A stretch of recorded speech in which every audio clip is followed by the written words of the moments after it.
Good evening and welcome to Pioneer Football, where tonight the Pioneers of William Paterson will host the Probs of Glassboro State. I'm George Clemente along with Fred Demers. We're live at Whitman Field. Fred, how's it going? Pretty good, George. Just saw the opening kickoff there, taken out to between the 40-45 yard line. Excellent return. William Paterson's defense didn't close it in time. They got an excellent return. They'll have first down in excellent position. Fred, the Pioneers are coming to this game with a record of 2-5, losing their last 3 games. Can they rebound against a team like Glassboro, who won the last 3 and have a record of 4-2-2? Well, George, we're definitely a beatable team. They have come off 3 key wins. They've come off 3 conference wins against Kane, Rampo, and Jersey City State. William Paterson's lost 3 straight conference games. But the key is, if their defense comes through, Glassboro has an excellent offense. They can beat them if they can hold them. Get a first look at the Glassboro offense here. Start that clock. Start that clock. Keep it rolling. First down at the 44-yard line. Keep the clock rolling. Should be 2 minutes left in the quarter. Snap. Handoff. Up the middle. Gain of about 4 yards. Fred, that time, number 33 just barreled up the middle for a gain of 4 or 5 yards. Melvin O'Neill on the carry. Pick up a 5 yards, 2nd and 5. Mike Porter. Well, George, in the last game we broadcast against Montclair State, we saw it was William Paterson's their inability to stop the run, which really led to their downfall with Dan Walsh running for 170 yards in less than 3 quarters. They'll have to stop the run tonight to win. Oh, yeah, definitely. They'll have to do something, work on that. And the last couple games, it seems like they didn't get the job done. Mulaski backs to pass. Mulaski for Bogus. To Bogus. He's still on his feet. They can't get him down. But he's taken down finally at the 34-yard line of William Paterson. Bogus got off the line of scrimmage quick on that, and just a little slant pass from Mulaski for a gain of about, I say, 15 yards on the play. And Glassboro State's in good position now. So William Paterson just have to work on it. That's a first down to William Paterson, 34-yard line. 2 in the backfield for Glassboro State. Mulaski back to pass. Has the back. Mulaski complete to McKim. McKim on the reception. Gain of about 3 or 4 yards. Fred, it seems like the Pioneer defense is a little tense, and it seems like they're just a little nervous coming in playing against a team who is 3rd in the New Jersey Athletic Conference. And they're just a little tense, and we'll see what happens. Last week, Glassboro had a very impressive 42-20 win over Kane, lighting up the scoreboard. It'll be 2nd and 6 here. 30-yard line of William Paterson. Drops back to pass once again. Pressure by William Paterson, and Bogus incomplete. Fred, Mulaski he went back to pass, and the offense, the line just didn't really block enough, and he just threw the ball away. Well, he had Bogus open, but it was a little too high for him. He tipped it up almost dangerous, almost went to the hands of one of the William Paterson defensemen. But luckily for Glassboro State, they have a 3rd down opportunity here. 3rd and 6 from the 30-yard line. Key down here for William Paterson. They must hold him. Mulaski calls the play. Back to pass once again. Right up the middle, overthrows Bogus. He had Bogus wide open, Fred, and he just overthrown him. And now it will be a 4th down, I believe. And Mulaski is a very good quarterback. He's got over 1,500 yards passing and 13 touchdown passes already. Glassboro does rely heavily on the pass. And it would be a 47-yard field goal from here, but they will punt. Back team is Davis and Harmon. I'm really surprised about that, Fred. They're really not that close to the end zone, but I guess we'll see what happens. The punt, spiral, beautiful punt, bounced up. It will be down. Took a lucky Glassboro bounce, and the ball will be on the 6-yard line. By Jackson. A great punt. Actually, they finally downed it at about the 1 or 2 yard line. It's an excellent punt that took a very lucky bounce, as you said, George. Just kind of hit the goal line, just bounced right back up. It seems like he got it perfect where he wanted it, because he knew he was close to the end zone, and he knew a decent punt would go right in there. So he just worked at it, and ball's at the 5, I think. Ron Szymanski making his return. He was injured in the middle of the Kane game, which William Paterson lost by a score of 10-7. Sean Holloran had been playing quarterback since then. The handoff. Chris Jacobs on the carry. Fred, Chris Jacobs on that play, he just battled right through the line for a gain of about 7. That was a good start for the William Paterson offense, which has had trouble scoring points as of late. In their last 3 games, they scored 6 against Montclair State, 7 against Ramapo, and only 7 against Jersey City State. So we'll see if they can get on track and on the board early here. That is a key to success for William Paterson. They don't start in a good field position here. Let's see what they have. Szymanski keeps. Tipped, and nobody there. Ball's just blocked, never really got that far past the line. Szymanski on that, Fred, he rolled to his right and just threw it over the middle, and he was lucky it wasn't picked off. Because if it was, it would have been it could have been an easy score for Glassboro. That'll bring up a 3rd and 3 for William Paterson. They're on their 13-yard line. It's a cold night, Fred, wouldn't you say? Yes. Not too many people out here tonight, and those who are bundled up very tightly. Harmon in motion. Szymanski back to pass. Out of time. Who the hell's he throwing? His intended receiver fell down. He needs somebody in the head. I was wondering who he threw it to, but Pass was actually to Chris Branco. But his receiver fell down, and as a result, William Paterson will have to punt. They're going to have to get a good one here for Glassboro to get a bad field position. No, it's not. Moffitt is into punt. Big story, Dan Moffitt into punt for Lee Linton, who's hurt. He does have cartilage damage in his left knee. So that's a key loss because Lee Linton is an excellent punter, averaging 32 yards a punt. Look at this punt, and look at it. Excellent bounce. Down to the 40-yard line. It's a great punt. I don't know how far that was, but 37 yards. 37 yards. It took a good roll, good pioneer roll. Correction, we have a 47-yard punt on that. 47, right. But you're right about Lee Linton. He's a 3-way starter. He's I believe a punter, a kicker, and a free safety. Free safety. But that's a big loss. He is playing on the defense at free safety, which is an excellent addition because he was, as a freshman, second team all-conference. First down at the 40-yard line. Handoff up the middle. He's got a lot of room. Runs ahead for 19 yards. Fred, another move or two and he'd be gone. That was Dennis McKim, an excellent carry. He just saw the opening, and he just accelerated as fast as he could up the middle. If he's a little faster, it might have been going, but William Paterson's secondary kind of closed in on him before he could really get that extra yardage. First down to the William Paterson 40. That's McKim.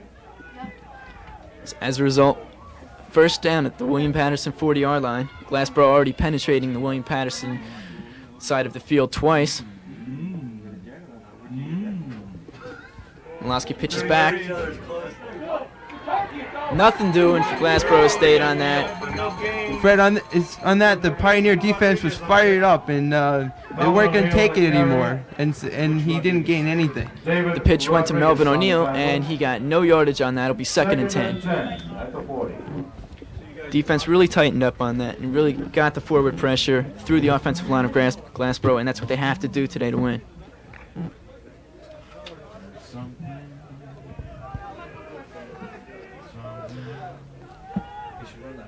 This is the big down for William Paterson. 2nd and 10 with just over 10 minutes remaining in the opening period of play. Milosky calls the play. Drops back to pass once again. Pass to Robert Jones, complete, but he gets no yardage once again, and that was excellent pursuit by the William Paterson defense. It was a great hit by number 40 on the defense for the Pioneers, and that's Fernando Pinto. He's a short safety. So what we're seeing here is we're seeing the William Paterson defensive line move through the offensive line of Glassboro State, which is giving Maciorowski some problems and causing him to throw the ball earlier than he wants to. It's 3rd and 10 now for Glassboro State. Really be a big bonus for William Paterson if they could hold him on this.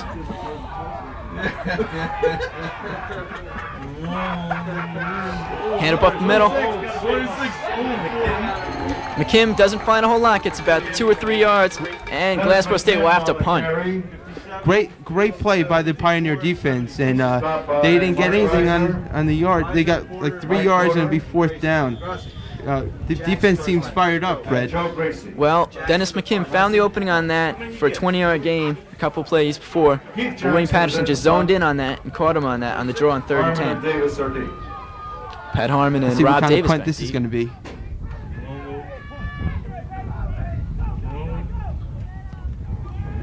Short kick, taken by Harmon. Fair catch. Fair catch by Harmon. William Paterson will get the ball at the 16-yard line. A little better field position than last time. A little better, but not much. They just have to start getting good field position, and it's not really their fault. They play great defense. They stopped them. It's just that and they ended up with the ball there. That's all.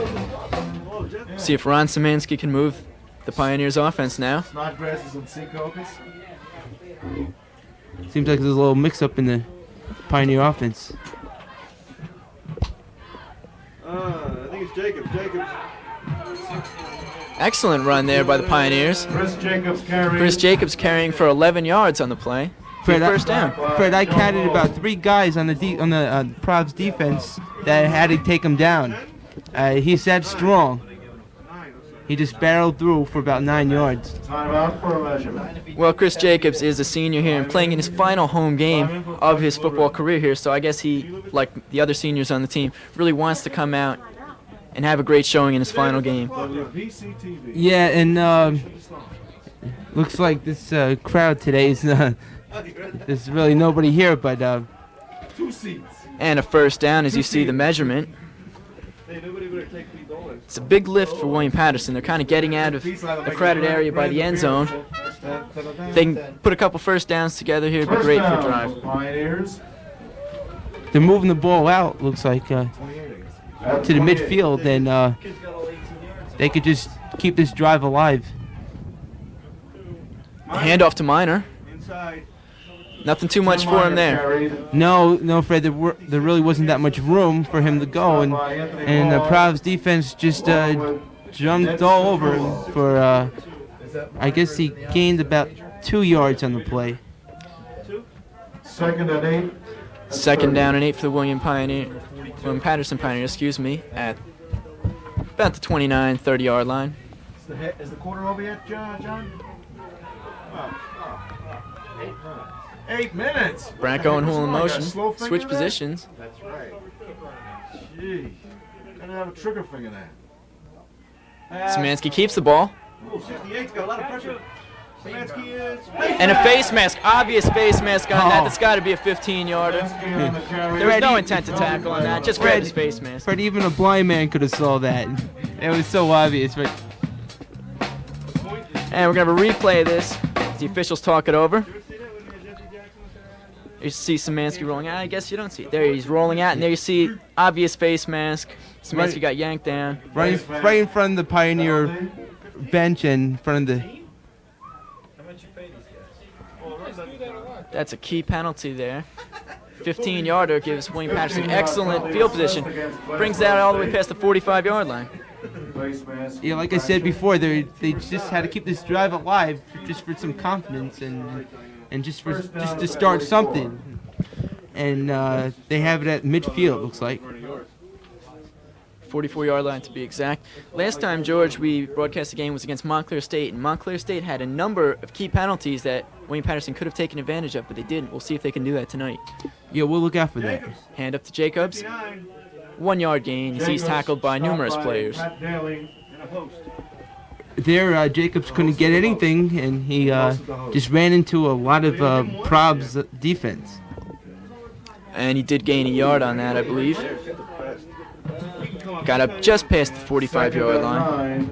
Be 2nd down, 9 to go. William Paterson. See if they can crack into that Glassboro half of the field. Molly was there in 1985.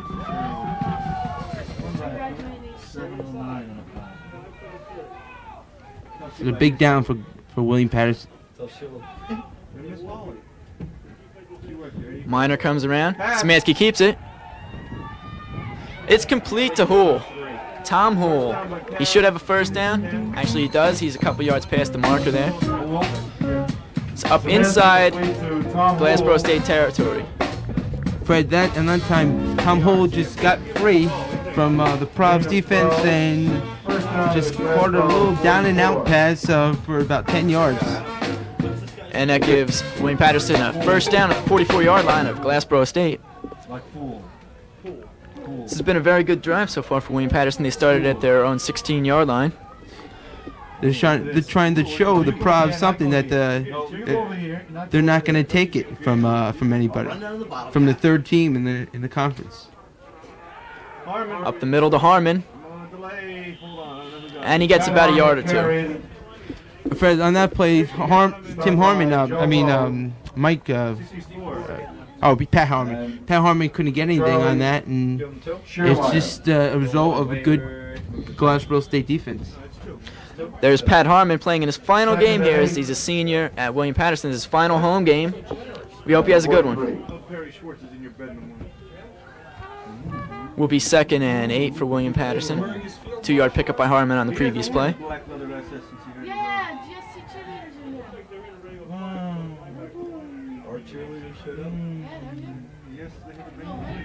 Hand out.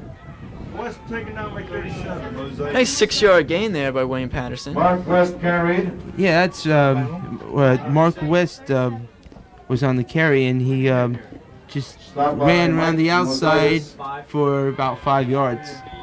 It will be 3rd and 4 to go. 3rd and 3.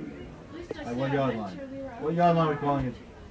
I can't tell. I mean, we're on the... Well, it'll be really good for William Paterson to sustain this drive and get the 3rd down conversion. Oh, you bet. This is a big down here. Szymanski back to pass. Oh, Tim Minor knocked it out of the way of Rob Davis on that. I think Tim Minor thought that he was the intended receiver on that, but he had Rob Davis wide open on that. Fred, it was just a little misconfusion between the Pioneer offense, who's going to catch the ball, and it's just a common mistake that happens now and then. Tim Minor's a senior halfback, and so the Pioneers will punt. The punt bounces into the end zone. Be a touchback. Glassboro State will get the ball back at the 20-yard line. We've got just over 5 minutes remaining in a scoreless 1st quarter. It was just an unlucky bounce by the Pioneers. The ball just hit the ground hard and just rolled straight right back into the end zone. Now on a night like this where it's so cold, the ground has got to be very hard. Oh yeah, I would say the ground is hard, all right. The ball will take very unnatural bounces tonight. Seems like there's going to be a lot of hitting that they're not going to like. Robert Merlowski scopes the field. It's ready to call the play. Hands off. Right around the corner. Knocked out of bounds. Dennis McKim knocked out of bounds. Dennis McKim once again getting good yardage. There's Coach Gallagher on the sideline talking to his offensive squad, trying to get some inspiration into him, maybe get a touchdown out of him. Yeah, there's the coach, and looks like he's talking a little strategy for the next time the offense will have the ball. That was a 6-yard pickup by McKim on the play. 2nd and 4. See Malosky in the screen.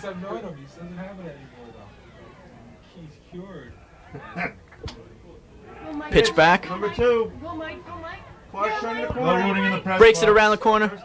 No rooting in the press box. And George, it looked like about 4 players had a chance Mike Clark to get him down, and they didn't. That was Michael Clark carrying the ball.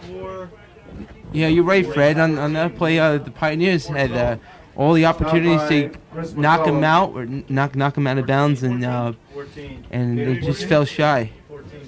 Ball's now at the Glassboro State 40-yard line. Gives Glassboro State a first down. At the 40. So let's see if the Pioneers can stop them here. Well, that really would have helped if they could have just pinned him inside that deep territory while they had the chance there. It really could have gotten them some better field No, he position. didn't. They didn't go out of bounds. They didn't go out of bounds. So you're seeing things.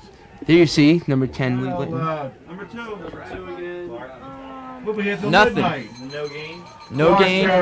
Should be no game. 57. Good play by the defense, just gathering, just bringing everybody over and gaining on that one guy.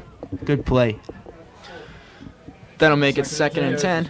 We'll hope once again the William Paterson defense can tighten up and stop those runs around the corner and up the middle. Yeah, it ain't good work. No game anyway. Second. It's John Rivera, one of the tri-captains of this team. He's an excellent contributor on the defense. He's only a junior and a captain, so that kind of shows the trust they have in him.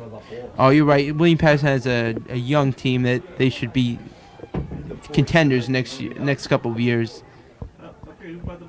They just don't make the mistakes. Back to pass. Miloski. Incomplete. That was intended for Robert Jones in the backfield. Jones. No completion. Be 3rd and 10. Looked like the receiver just slipped on the play. I think the ball might have been thrown a little behind him too, and that was. And I guess maybe it's better for Glassboro State that he didn't catch it, because I think he would have just been tackled in the backfield and would have been a loss. So. And you got to give these guys a lot of credit on a cold night like tonight. It's, I know I wouldn't want to be out there.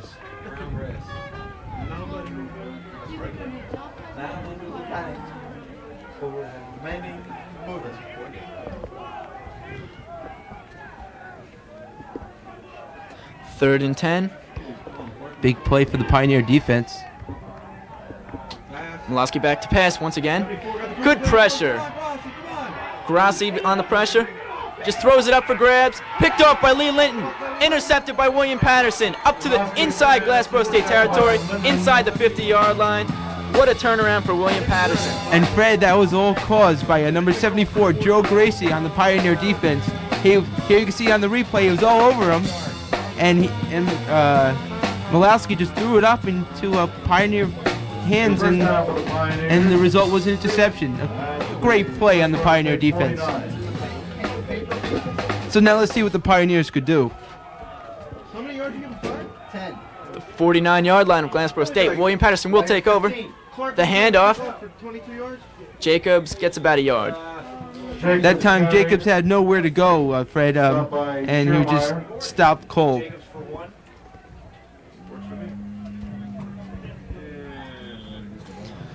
So we'll be 2nd and 9 as the. 2nd and 9. There's Chris Jacobs, senior fullback.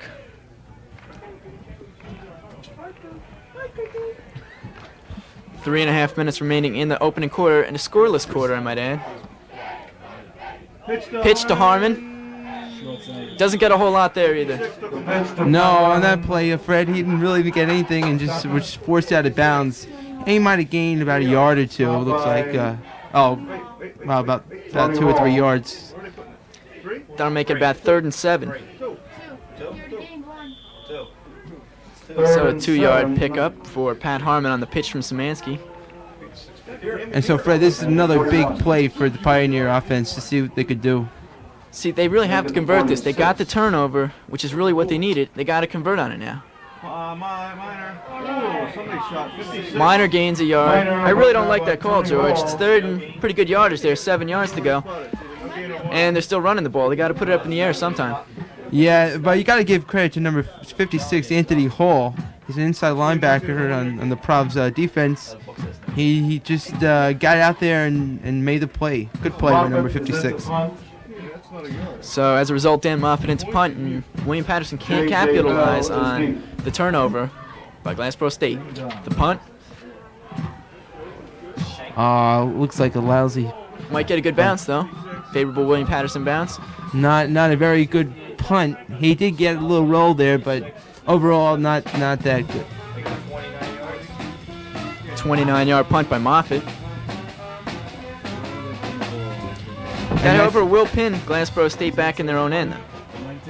And Fred, that punt was really caused by. Here we take a look at the the Glassboro State band. First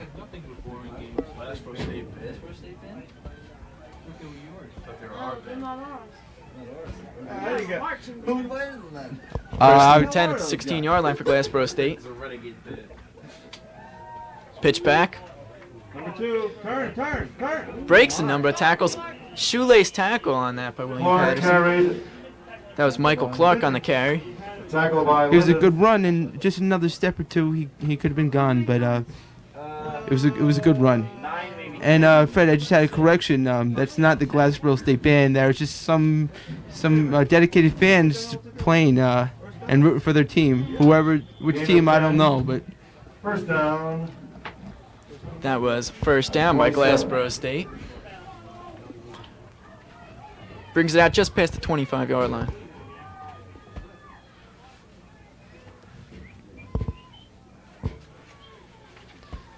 Handoff. Not a whole lot. Gets about a yard on that. On that play, the Pioneers were fired up, and they really closed in on Dennis McKim. I guess they kind of saw the run coming after they had such success on the play before. Second and 10. Yeah, it looks like the Pioneers weren't fooled on that play. Since when do we get 52 yards rushing? So it will be second and a long 9. We can't run the ball. Got under 2 minutes remaining in the corner. Minute and 35 to be exact. Did you say 42 and 2? Wow, 44 games they played this year. Huh? Yeah. Lasky pitches to Clark. They closed in on him that time. They really didn't allow him to get outside. Yeah, on that time, all the running he was doing was just around the side. And we'll be right back with more Pioneer football.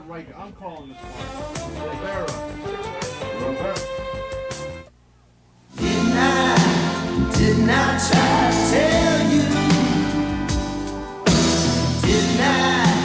Didn't I try to share?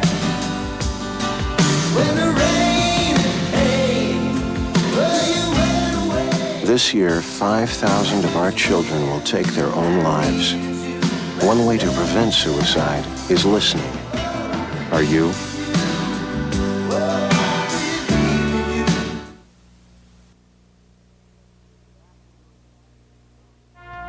We're back at William Paterson College. 5-yard It's third down for Glassboro State. 5-yard penalty on that, which will make it 3rd and 10. Delay of game, too much time used up. so it's third down. So let's see what the Pioneer defense could come up with. That brings the ball back to the 26-yard line. It'd be really good if the Pioneers could pin him in here. Can you find the monster? Fred, this possibly could be the last play of the quarter. The clock is running down to 22 and counting down.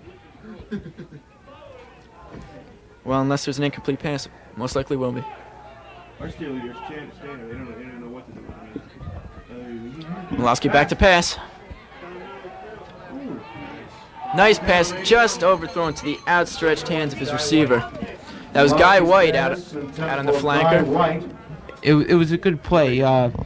Number 18. That was Guy White. He beat the guy, but it was just a little overthrown, and as a result, it's 4th down. Good position for the Pioneers to be in, wouldn't you think, Fred? Definitely. Pat Harmon and Rob Davis stationed at the 45-yard line, their own 45-yard line, awaiting the punt. Harmon and Davis are deep. Not a good punt at all, but it might take a bounce. Not much of one. Bounces to the 50-yard line. It was a short there. kick, and the Pioneers will have the ball at the midfield. Down at midfield as the first quarter ends. That's the end of the first quarter of play. No score at this point in time. An excellent quarter for William Paterson. I think they came out and proved something by not giving up any points. 25 yards. So we'll see if they can open up the second quarter with some points here. They have excellent field position, starting out at the 50-yard line. Right. And let's see what Szymanski can come up with. Guess what? It don't work that way. They take a minute anyway. Oh yeah. Well, George, do you think that William Paterson kind of proved something by not giving up a point that quarter? Yeah, I would say they proved to Glassboro that they're going to come out strong and they're going to come out fighting for this game. They're not just going to sleep. Come on, Ray, you gotta like that. And they got a tough game next week versus Wagner, so they really want this game. Oh, what do you got? Hand it off. Jacobs. No hole for him on that. Yeah, Jacobs had nowhere to go, Fred. He just ran to the Prov's defense, and they all piled up on him and made the play. Picked up 1 yard on the play, so it will be 2nd and 9. This is a key drive, George, because they really have to start getting something going on the offense because their defense has played excellent, and they've provided them with a lot of key opportunities, of course, the interception. But they have to take advantage of them sometime. Well, I wouldn't say that the offense hasn't done anything. They moved the ball, but they just fell a little short. And on that play again, they were dropped for a loss or gained nothing. Stop by Joe Lowe. Running 2 straight plays to the right. What a highly ingenious football mind he was. He actually lost a little bit of yardage on that, I believe. You know, Fred, I'm waiting to see a pass here. I don't know about you. You know, on the 3rd down and long now, I want to see a little action here, a little pass to the tight end. Or let's see what the Pioneer offense has going. Szymanski keeps it. Excellent block by Rob Duffy on the play, but it's picked off. He's got a lot of room in front of him. He could go all the way, but he's tackled. Or he hurdled. Actually, I shouldn't say he was tackled. He hurdled Tim Quinzer and kind of lost his balance on that. If he got over him, he could have gone all the way. Yeah, you're right, Fred. It looks like that ball was just a poorly thrown ball into the wrong hands, and he had to hurdle one guy. And if he did hurdle that, if he hadn't hurdled that guy, he could have gone all the way. I don't know. Well, what started that was excellent pressure by Lance Tumulty on Glassboro State. But would almost say there was an excellent block by Rob Duffy on that, but I think Szymanski just kind of panicked and wanted to get rid of the ball. Looks like we have a penalty here. Clipping against Glassboro State. As a result, as clipping of Glassboro State, so the ball will be at the 40-yard line of Glassboro. So that might have been the reason why he had so much room to run with. Usually it works out that way.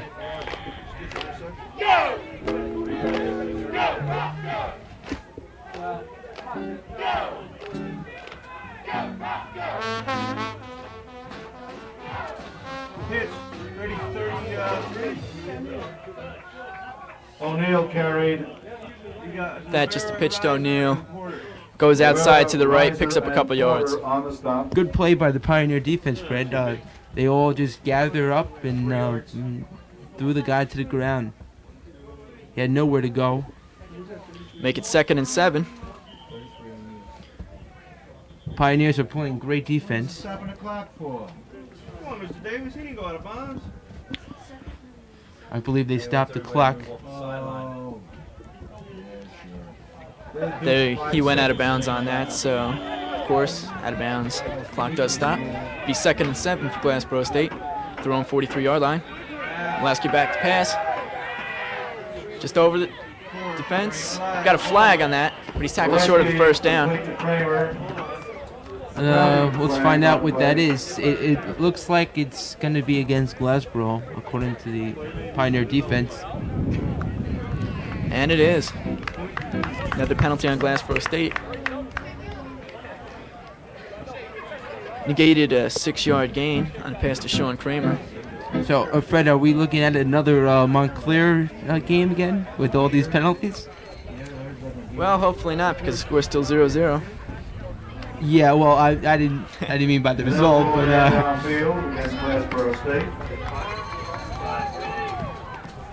it's an ineligible man downfield. 5-yard penalty. Looks like it'll be second and 13 on the play. Second and 13. 5-yard penalty assessed against the props. There's the crowd you see. Not a whole lot of people here tonight. It's very cold here, as you say. Go back to the play. Lou Pinilla's going to manage the road, see? Oh, you got out of it? You got the job. Maciorowski drops back to pass. Over the middle. Excellent catch on that. That was Dennis McKim. Found him wide open over the middle. That was an excellent catch. It was a great catch. We're going to have a replay. First down at the William Paterson 40. By McKim. I guess we're not going to have the replay. Well traveled. McKim. Manage the Indians. You're kidding me. McNamara's back again. That tells you something about He picked up about, I would say, 20 yards on the play. It's first down inside William Paterson territory. Maybe John McGraw and Connie Mack. bring Danny Marco. Casey Stengel. No Verdon. He was a great man. Handing off. 33. Met by about 4 William Paterson defenders on that is Melvin O'Neill. On the carry. Fred, it looked like O'Neill on the play. He looked like he wanted to go up the middle, but he had a second thought because he saw he had nowhere to go. So he went to his left and was just stopped cold by them. Got 3 yards on the play. 2nd and 7.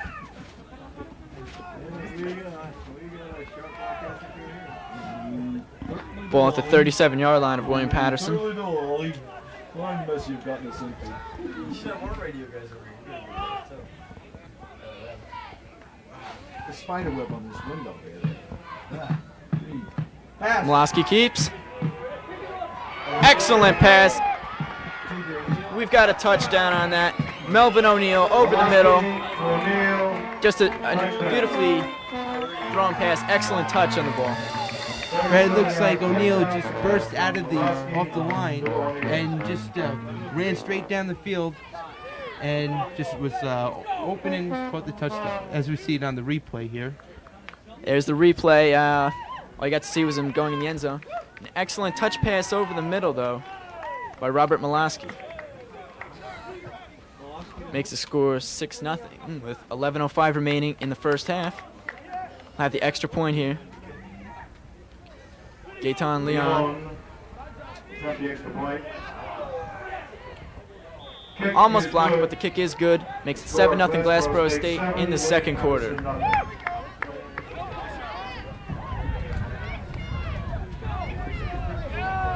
Well, George, Chris McCollum had excellent pressure on that. Almost blocked Leon's kick, but he couldn't get it and got the extra point. But it wasn't, it was almost blocked. As we see the score here, 7-0 Glassboro with 11:05 to play in the second quarter. But you're right, Fred. He did get a lot of pressure. He did make his way in there, but just fell short, and as a result, it's an extra point. So William Paterson will receive. Mark West and Dave Rodriguez back to receive.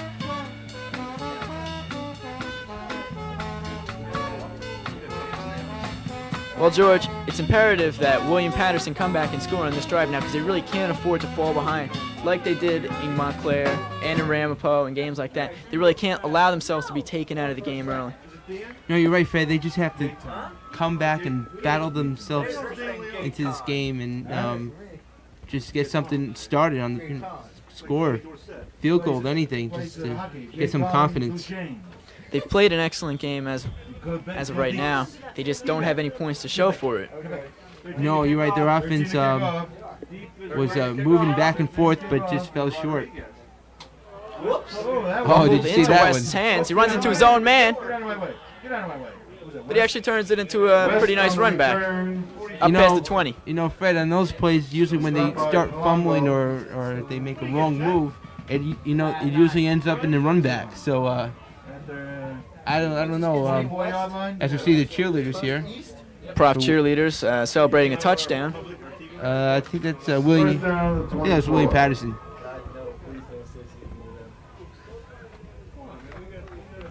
First half over yet?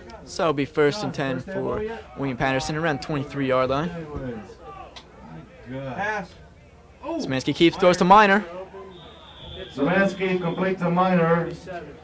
Looked like it was just got off the line of scrimmage. That was Tim Minor. And Stop by about a 4 or 5 yard gain on that. Oh, give him 5. That's contagious. Not if you use condom. Be 2nd and 6 for William Paterson with just over 10 minutes remaining in the opening half of play. 7-0 Glassboro State. William Paterson trying to rally. Somebody's rushing. What the hell is it? Santora? Run up the middle. Not a whole lot. Carried. That was Scott Santora. He got the whole line. 60's getting up. 60 and whoever's just Low on the stop. Low who? 65? looked like he didn't get anything on the play. No, he got about 2 yards on that, but the line really never opened up for him. He never really saw that opening on that. So he really never got the yardage they would have liked to have gotten out of that. So it would be 3rd and 3. I don't know. What do you say? Look at this. Jacobs. Now it's Jacobs on the carry. He's got the 1st down, I believe. Chris Jacobs carried. Because he's alive under that pop. 6 yards. What the tackle? 57 and 60. Stop by Low and Lesko. William Paterson will have a 1st down That's only your first down, right? at the 37-yard line. 37. No. 37. What do you got? 2 rushing? 2 rush, 1 pass, 1 penalty. Oh, we. What do you intend? Pop. That was the hand-up. Was that? Scott Santora That was you got a hard 8. On the carry. Chris Branco, I believe, on the carry actually. Got about 5 yards on the play. Coming close to 1st down, that'll be about 2nd and about 1 yard. So a 9-yard pickup on that by Branco. At the 46. We giving him 8 or 9. I started from 37. I gave him The 9. thing is not right. Handoff. Minor. Bursts up the middle for the 1st down. Carried. It was a good run. He got enough yards for the 1st down. He needed the 1 yard. He got it, plus a little extra. Stop by Citrullo. On a play like that, that's all you need. Not to be confused with Sedillo. Just a quick burst up the middle for Tim Minor. Got the job done. 1st down, William Paterson, just shy of midfield. See what the Pioneers offense could come up with. Tell him to run the option. Nobody be able to They've been threatening. Let's see. To Harmon, met right at the line. Harmon Tough stopped stick. by Citrullo. Looked like the Glassboro State defense wasn't fooled by that and just slammed him to the ground. Citrillo met him right at the line. Harmon never really stood a chance on that. 2nd And Fred, and 10. you and I should say congratulations to WPC-TV director Mike McCunney on his 23rd birthday. Congratulations, Mike, and hope you have many more. If he- 2nd and 9, Szymanski back to pass. Had Hull, got one hand on it, couldn't come down with it. Incomplete, be 3rd down and 9.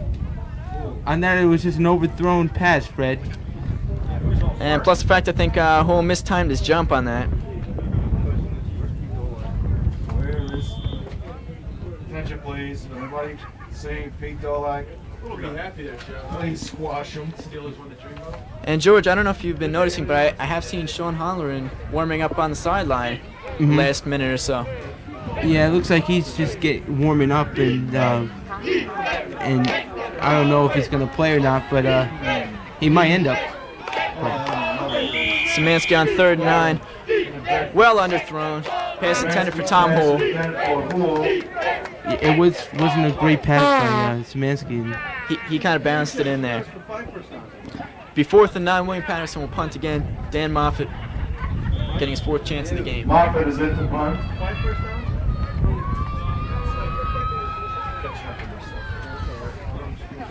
Yeah, 5. 3 run, 1 pass, 1 penalty.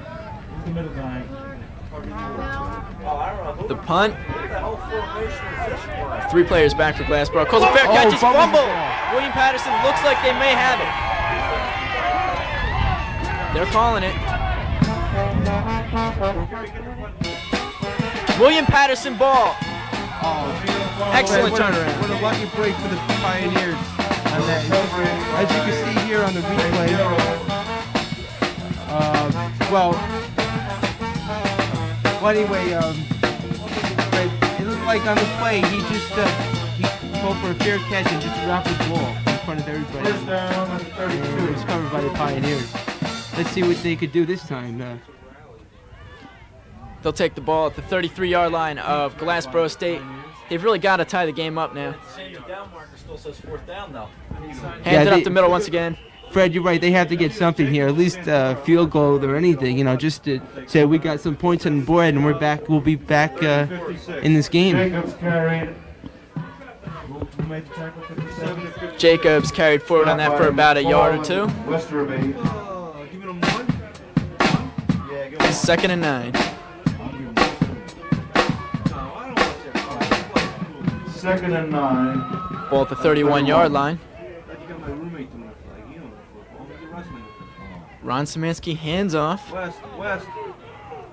It was West on the play. West carried. Got about 4 yards on that. 57. Yeah, he got a couple yards, and he looked like he just couldn't get much on the play. He just barreled himself into the defense. Well, he accelerated very well on that play because he just saw the opening he had. He only had the opening for a brief second. He accelerated into it and got as much yardage as he could. It's about 3rd and 6 now. 3rd and 6. So again, it's a big play for the Pioneers. Oh, we got a snafu there. That's a quagmire. And that was Minor slipping on the play. Szymanski pitched it out on the option to Minor. He just slipped on that. Never really had a chance. Stopped by Lowe. No, as soon as he slipped, the Provs defense was right over there and made the play. So we have a 4th down now. 4th and 8. At the 30. 30-yard line. And George, we're going to see the William Paterson offense go for it here. I think it's a key point in the game. They really got to turn it around, turn the momentum around. No, yeah, you're right, Fred. Because they really, without Lee Litton, he's not going to be kicking their field goals. And Szymanski back to pass. Good play. Excellent pass. Tom Hull wide open at the 10-yard line. Oh, a great catch by number 83 on the offense, the Pioneers, and just wide open and made. There's a replay. You see Szymanski finding Hull wide open at the 10-yard line, breaks a couple tackles, almost gets it. 1st down. I think that's maybe the point where William Paterson shows Glassboro they're here to play tonight. Yeah, you're right, Fred. There was a gutsy call by the Pioneer coach, Gerry Gallagher.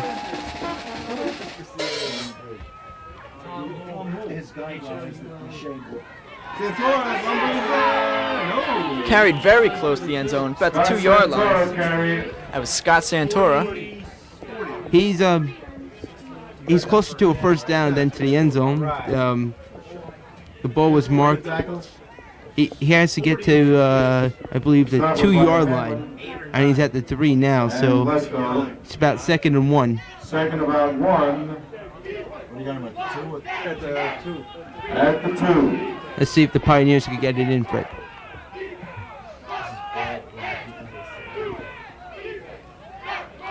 Szymanski hands off. Jacobs in for the touchdown for William Paterson. Great run by number 34, Chris Jacobs. And at first I didn't think he was in. They met him at the line. His momentum carried him through. And here's the replay. See if he gets hit at the line. He goes right in for the touchdown. Great play. Is that the extra point? After the Glassboro time. I would say this is a questionable timeout for Glassboro, especially on an extra point.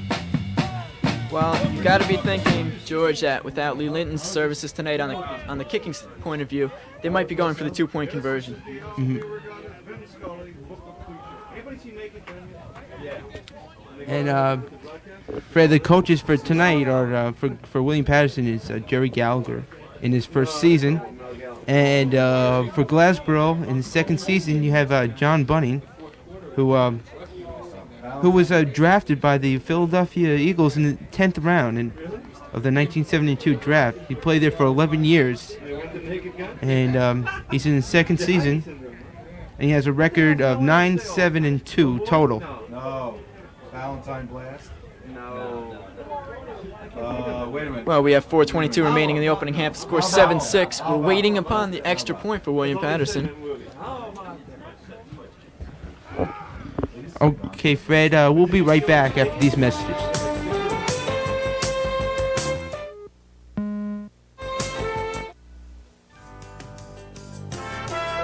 George Chimetti back at William Paterson College. Game is tied up 7-7. What you missed when we were at the commercial was the extra point. Matt Treppel put it right through the uprights. Tied at 7-7. And George, we really hope that is a turning point in the game because they took the turnover and they converted it into points. Yeah, you're right, Fred. Let's hope this could be a big turning point. They got a big play on they got a big fumble on a big play, and they turned to a touchdown. Let's see if they could stay in this game. All right, well, they're in, of course, but let's see if their defense could put a little pressure on the Prov's offense. Treppel prepares to kick.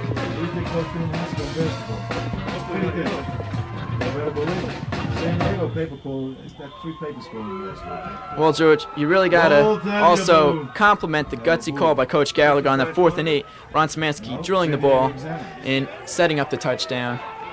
We're all tied up on the kickoff return. Excellent run back by Glassboro State. It's number 2, Michael Clark. Yeah, it was a good run back, and they got it to the, I believe, the 47-yard line. But you're right, Fred. Gerry Gallagher made a gutsy call on 4th and 8.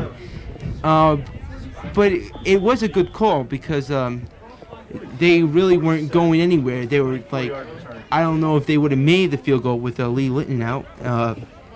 But it was, and if they punted, they might have kicked into the end zone. So 1st and 10 at the 46-yard line for Glassboro State. Handoff. 3-yard gain. That was Melvin O'Neill. O'Neill carried. Lee and Rivera. 4 minutes remaining in the first half. Along with Berrien on the tackle. So the defense is playing pretty good, I would say. 2nd and 7. With the exception of the touchdown. But, George, you have to remember, Glassboro is a very high-powered offense. Quarterback Ron Milowski, as you said, has 13 touchdown passes. Got 2 excellent backs in O'Neill and McKim. Yeah, you're right, Fred. They just have to keep their toes up. Pitch back to O'Neill. Breaks through 1 tackle. Comes up about 2 yards short of the first down. Good run. O'Neill just came flying over and looked like he dove over somebody.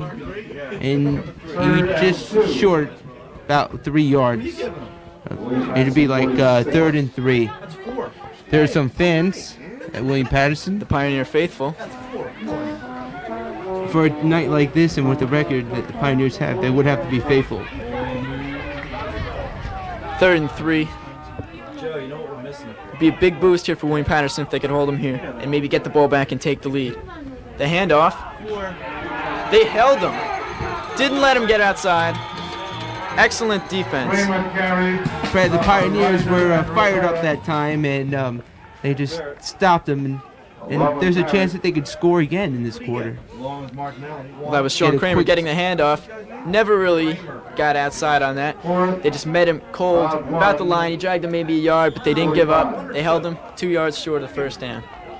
Fred, if they could get at least a field goal from now to the end of the half, they'd be in pretty good shape for the second half. it showed them a little confidence with a team that's ranked third in the NJSC with a 3-1 record in the conference. Overall, they're 4-2-2. Glassboro taking a long count, trying to draw an offside call. Punt, high spiral, back to Rob Davis. He bobbles it, but he catches it. Called a fair catch. Fred, the Pioneers have to go a long way for another score, but overall, I would say they're in good shape. It's their ball now, and time is on their side. They have a minute and 37 to work with after a 30-yard punt. But Pioneers take over at the 15-yard line. But Fred, going back to that punt, it was a good play by the Glassboro offense. They were trying to draw them off sides because if William Paterson did go off sides, it would be a first down. Sean Holleran has come in at quarterback to lead the 2-minute offense. And Fred, you called it. You saw him on the sideline. You said Sean Holland's warming up, and there he is. I think Sean maybe in case they pass the ball, he does have a rocket for an arm. He's only a freshman quarterback, but he can throw the ball extremely well. Yeah, he's a young quarterback, and Pioneers will have a good future. He'll probably come back in the second half. As soon as they take, it's too late. Minor on sweet, minor. Oh, somebody wrote him down. It's Tim Minor. Got the handoff. Okay, for a couple more yards. Of course, Fred, Szymanski, Ron Szymanski, the quarterback for the Pioneers, the starting one. He's only a junior, so he'll be around another year. And those two will be competing for the next year or so. It'll be 3rd and 5. 50 seconds left in the first half. Glassboro State called a timeout. How much time is there, John? 7 o'clock. Sean Holleran coming back to Coach Gallagher to get some last calls. 1 second left. And Fred, I believe there are about 50 seconds left on the clock. So they have a long way to go, but at least it's their ball, you could say that, right? Well, it doesn't really look like they're trying to force downfield and maybe get that field goal to go ahead there. They ran the ball the first 2 plays. They didn't come out throwing it. I guess they're just maybe content to go in the locker room for 7-7 time. If they can avoid any costly turnovers at the end, all the better. Yeah, you're right, Fred. They'll probably have the ball on the ground, they'll keep it on the ground, and they'll probably accept the 7-7 tie. Because if one's picked off in the air, they'll be in terrible shape. So they just have to be a little careful. There's number 10, Lee Linton, and there's Gerry Gallagher. A hopeful Gerry Gallagher, would you say? What do we got? 3rd and... A hopeful, you would say a hopeful Gerry Gallagher. Yes, very. And 4. Holleran keeps the ball. He's pursued. Gets rid of it. Very dangerous pass there by Sean Holleran. Threw it in between about 3 Glassboro defensemen. Like I said before, it could have been a dangerous play, and they could have been in terrible shape. But luckily for William Paterson's safety, it wasn't intercepted. So now with the incomplete pass, the clock stops with 42 seconds remaining. Glassboro State will get the ball back in an excellent field position. Dan Moffitt back to punt. Stands at the 7-yard line. Are you working basketball? Yeah. That's partially blocked. Not partially blocked, otherwise they wouldn't throw the flag. Fred, there's a flag on the play, so looks like it wasn't partially blocked. It could be a roughing the kicker.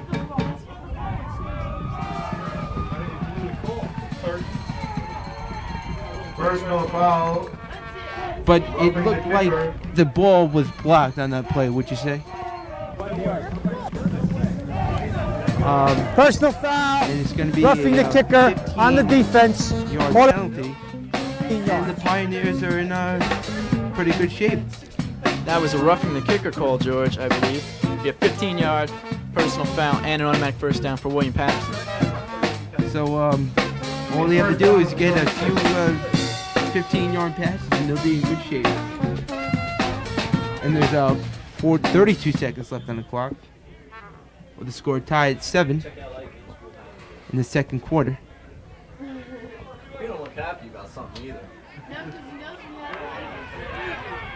Got a flag, but also an excellent run by Jacobs, gaining about 15 yards. Jacobs carrying Fred, it could be a holding play, a holding penalty against William Paterson. Let's see what they call it. Holding it is. And it will come back. An old holding penalty. That's really William Paterson's first costly penalty. They really, I think, they played penalty-free football as of this point, but the point where they could have maybe gotten that extra couple yards and maybe gotten into field goal position. They got the penalty, and now they can just look to run the clock out with 25 seconds left. Yeah, I'm sure that's Gerry Gallagher's thinking now. Like, he doesn't want anything to happen again, you know, so I think he's just going to run it out. But, I could be wrong. William Paterson. For what, holding? There's 20 seconds left in the half. And running. You might just see him down the ball.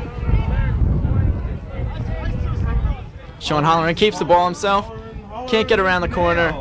He's swarmed on as the half will end. That is the end of the first We'll be right half. back after this public service announcement. 7,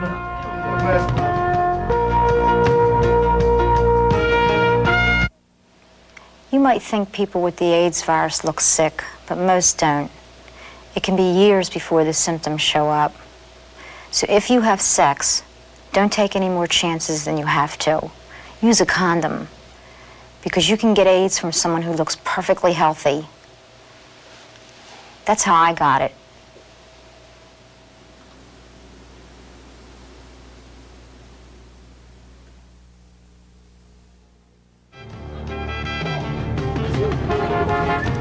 And we're back. It's halftime at Whiteman Field at William Paterson College. Score Glassboro State 7, William Paterson College 7. It's been an excellent first half. Glassboro State took the lead. Then William Paterson rallied to come back. Get 81 yards total pass. 81 yards. Yeah, you got 30, 36. Okay, let's go on quick. You got 33. O'Neal got 18. O'Neal 18. And Coach Gallagher asked to be pleased with the first half. William Paterson did play very good. This is his first year. He's got a lot to expect from this team in the future. You're going to see about his expectations in an interview we'll be running very shortly. It's 14. No, of course it's 29. and we're going to have that interview right now.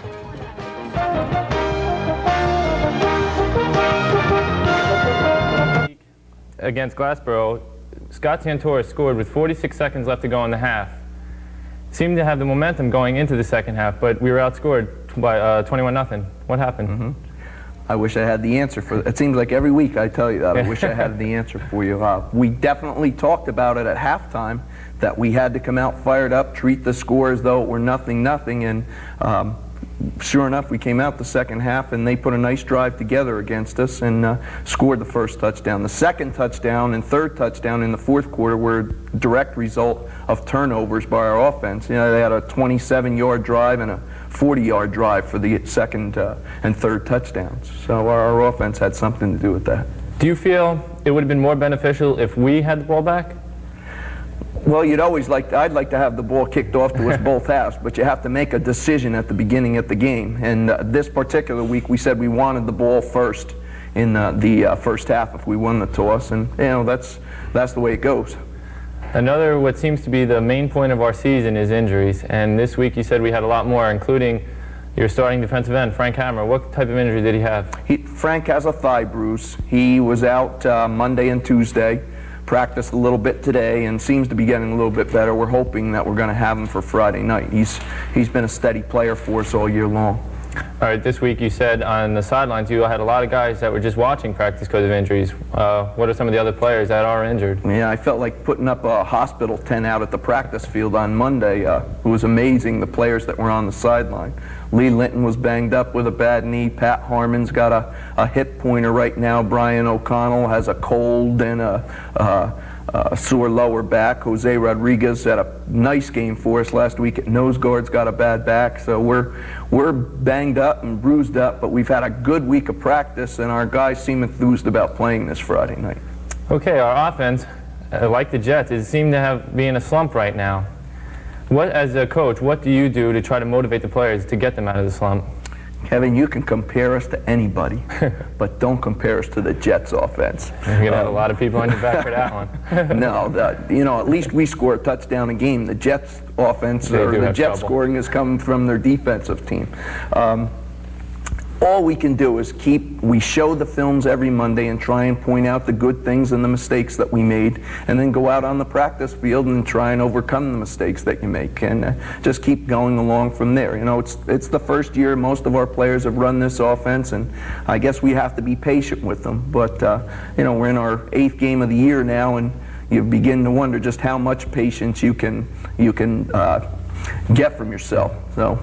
Do you see the offense now, 8 games into the year, do you see them getting a little more familiar? So maybe next year we'll understand more? There's no doubt in my mind, that coming into camp next year, it'll be a completely different ball game for us, because we'll have a group of veterans that are familiar with our numbering system, drills, the whole practice organization and all. So, that's great, but we're not worried about next year yet. We want to worry about Glassboro, and we want to worry about Wagner. Coach, before we talk about this week's game at Glassboro, I'd like to ask you, the defense has given up 131 points, but only 16 points in the first quarter. Do you feel that they're on the field too much because of the lack of the offense? I can't say that it's because of the lack of the offense. At certain times it is. I think some of it is our depth. And, we've talked about our injury problems, and all. We're down to 4 defensive linemen right now. And I'm not trying to point fingers at only the defensive line, but we don't have a lot of depth in certain positions. And, it could be, yes, that we are tiring in certain spots. And we're playing some big, strong, physical football teams that do have a tendency to wear us down. But we do a lot of conditioning work and try to alleviate that. One bright spot of the team is you've only been called for 48 penalties. Which, do you stress like a fundamentally sound team to think while you're out on the field? Well, we talk about the penalty situation every week. I don't know, it may be a bright spot. As a coach, I'd rather have no penalties. One of the things that upsets me the most about the penalties is when we get them. Offensively, a lot of the times it's been when we've been down in the scoring zone, the 20-yard line going in, when we get a key penalty or two. Defensively, last week, we didn't have many penalties, but one of them was a 3rd and long situation where we were called for roughing the passer. Kept the drive alive where they ended up scoring their 2nd touchdown. So maybe we haven't had many penalties, but I think some of them have been very poorly timed. Okay, getting into this week's game against Glassboro, Glassboro needs to win this game to tie for the division lead or the conference championship with Montclair and Trenton State. Do you feel the players are a little extra motivated to be the spoilers? Well, we've looked at it from a couple points of view. Number one, from Glassboro's point of view, one of the things I think may happen is that Glassboro may look past William Paterson College. When you look at the newspaper articles and all this week, everybody's talking about Glassboro Montclair, and the conference ramifications. So I'm hoping that they kind of look over William Paterson. Yeah. Are our players motivated? I think we've had as good a week of practice as we've had all year long. Our practice today was one of the 3-4 best practices of the year. So I think our players are going to be enthused for our last home football game, and I think we'll give Glassboro a good run for their money. Getting kind of away from William Paterson football, what other conference games are there that could judge the championship of the conference? Well, the big ones that have championship ramifications, this week you've got Ramapo playing Trenton State. I think Ramapo has a great chance to beat Trenton State. They've got some great personnel. James Grant, their quarterback, is on a roll. And Ramapo could prove to be a spoiler in there. And then, of course, next week you have the Glassboro-Montclair game. And I hope that one doesn't mean as much in the conference standings because we've knocked off Glassboro, but that could be a big game. Quickly, Coach, last week Montclair and Trenton tied 31-31. Was that a surprise to you? It was a surprise to me. I think Montclair has better overall personnel than what Trenton has. But certain times, a team has another team's number. And it seems over the past couple years, Trenton has done that with Montclair. Trenton has a great athlete in quarterback Darren Roberts, and he may have been the difference in that football game. Coach, good luck this week against Glassboro. Thanks, Kevin.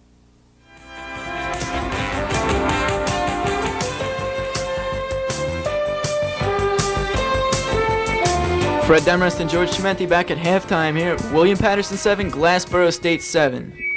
George, what were your impressions of the first half?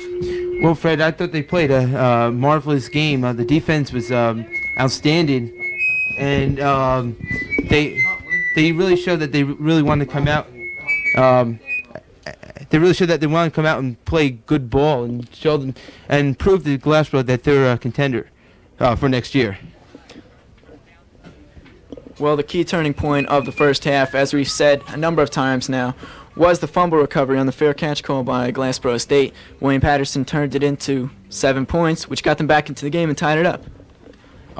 Yeah, I see one key mistake, and there's 7 points right there. So they made the mistake, and they just had to bounce back, and they did. And as a result, that's a 7-7 tie. Now, George, William Paterson could easily be winning this game. They've taken over the ball on an interception inside Glassboro State territory. They've gotten in on a number of punts right inside the basic area. They could be winning this game, but they weren't able to take advantage of that key interception, but they're still in the game. It's tied 7-7. Yeah, you're right, Fred. They could easily be winning this game. The offense moved the ball up and down the field, but they just couldn't get the the big score. And but they did get the big interception though on the 30-yard line and tie this game up. Oh, there's the radio station who are also covering the game.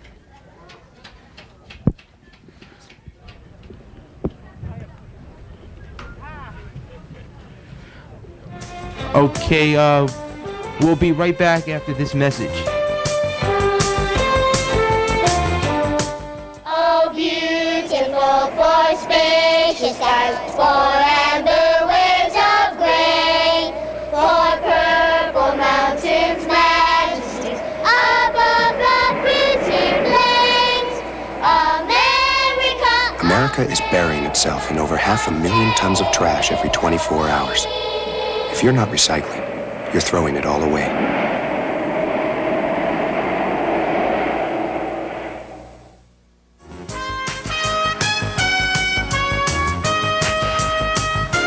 We're back. Halftime, William Paterson 7, Glassboro State 7. Captain. Okay, there's our cameraman, Steve Rose. And looks like he's having fun out there. How you doing, Steve? And he's on the on-field camera. He's getting those close-up shots on the bench. Steve, wave to us. You're online. Okay, there he is. He's acknowledging the fact that he's on TV. Okay. So Fred, what do you think of the game so far? Besides what's obvious, the 7-7 score. Well, I think one of the key things was that Ron Szymanski, this is his first game back since his injury. He was able to convert that key fourth down after the fumble. He converted a 4th and 8. I think William Paterson's mentality was they had the ball on the 30-yard line. They were looking at a 47-yard field goal, a punt, which could have gone into the end zone, which would have given them the ball at the 20. So you figure there's a 10-yard difference in there. Unless they have an almost perfect punt, why not go for it? And they did. It paid off. They got a 19-yard hookup. Tom Hoole set up the touchdown. Yeah, Fred, I feel that was a key play in the game. Their offense isn't really going anyplace. I mean, they're on the 30-yard line, and if they punt the ball, it'll probably go into the end zone for a touchback. And with the field goal kicker Lee Litton not playing today, but playing safety, without them not there, he probably would have. They probably wouldn't have got a field goal. So I think it was a big play. It was a big play, and they came through. Well, speaking of Lee Linton's injury as cartilage damage in his knee, number of injuries for William Paterson. Pat Harmon also playing hurt. He was questionable for the game, but he is playing. And Mike Smith also out of the game. Another freshman prospect. And I don't know if we mentioned the coaches before, but the coach for the head coach for the William Paterson Pioneers is Gerry Gallagher in his first year, and the head coach for Glassboro is John Bunning, who's a former NFL player. He was drafted in the 10th round of the 1972 draft by the Philadelphia Eagles. So he's bringing some experience into William Paterson. We'll be right back with more Pioneers football after this message.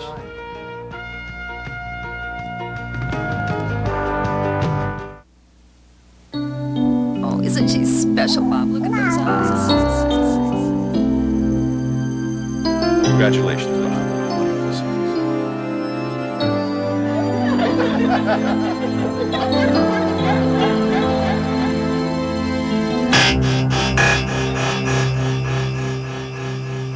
You've got a lot on the line.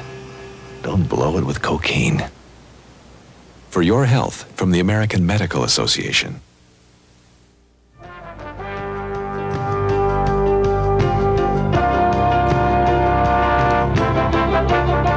Fred Demarest and George Chimenti back at Whiteman Field. We have first half statistics for you. Score 7-7. First downs, William Paterson had 7 first downs. Glassboro State only had 5. William Paterson rushed the ball 25 times for 68 yards. Glassboro State better, 15 rushes, 77 yards. Passing yardage, Ron Szymanski threw for 36 yards, 81 yards for Malosky. Yardage lost, William Paterson lost 2 yards. No yardage lost for Glassboro State. Turn yardage, net is 10 yards for William Paterson and 26 for Glassboro State. Szymanski was 3 for 10 with an interception, and Malosky was 5 for 10 with an interception. Total offense, 104 yards for William Paterson, 158 for Glassboro State. Okay, I'll take over, Fred. The William Paterson had 3 punts for an average of 37.3, while Glassboro had 4 punts for an average of 25 yards. And William Paterson had no fumbles on no losses and no fumbles, whatever. While Glassboro had 1 key fumble, and they lost it, and that resulted in 7 points for William Paterson. And William Paterson had 1 penalty for 10 yards, while Glassboro State had 5 penalties for 55 yards, which was the case for Montclair State when William Paterson played them a few weeks back.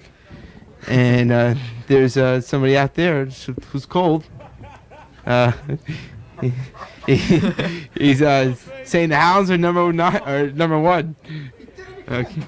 And see, for William Paterson, the rushing, you had Chris Jacobs, 9 carries on 32 yards, and he had the touchdown, and the longest was 10 yards. You had Tim Miners, 5 rushes on 6 yards, which was a key factor, wouldn't you say, Fred? Yep, definitely. Scott Santora had 3 rushes, 18 yards. His long was 9. And looking at the top rushers for Glassboro State, McKim had 4 rushes, 29 yards. Clark also, same statistics, 4 rushes, 29 yards. And we're going to go to a break, and when we come back, we'll have second half action. My mother would always say, Marianne, I want you to enjoy life and do all the things I never did. Well, one of the things she never did was to take care of her high blood pressure.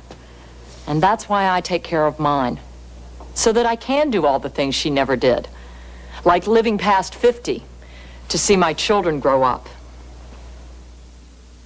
Do what your doctor says. Treat your high blood pressure and live to do the things they never did.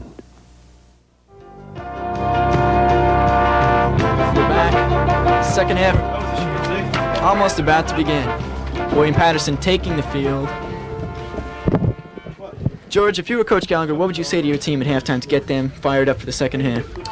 Well, Fred, I would say just to stay loose and on a cold night like tonight, and I would say just to keep fighting. You know, they have a big game against Wagner, which is it's a lot to ask for a young team like William Paterson.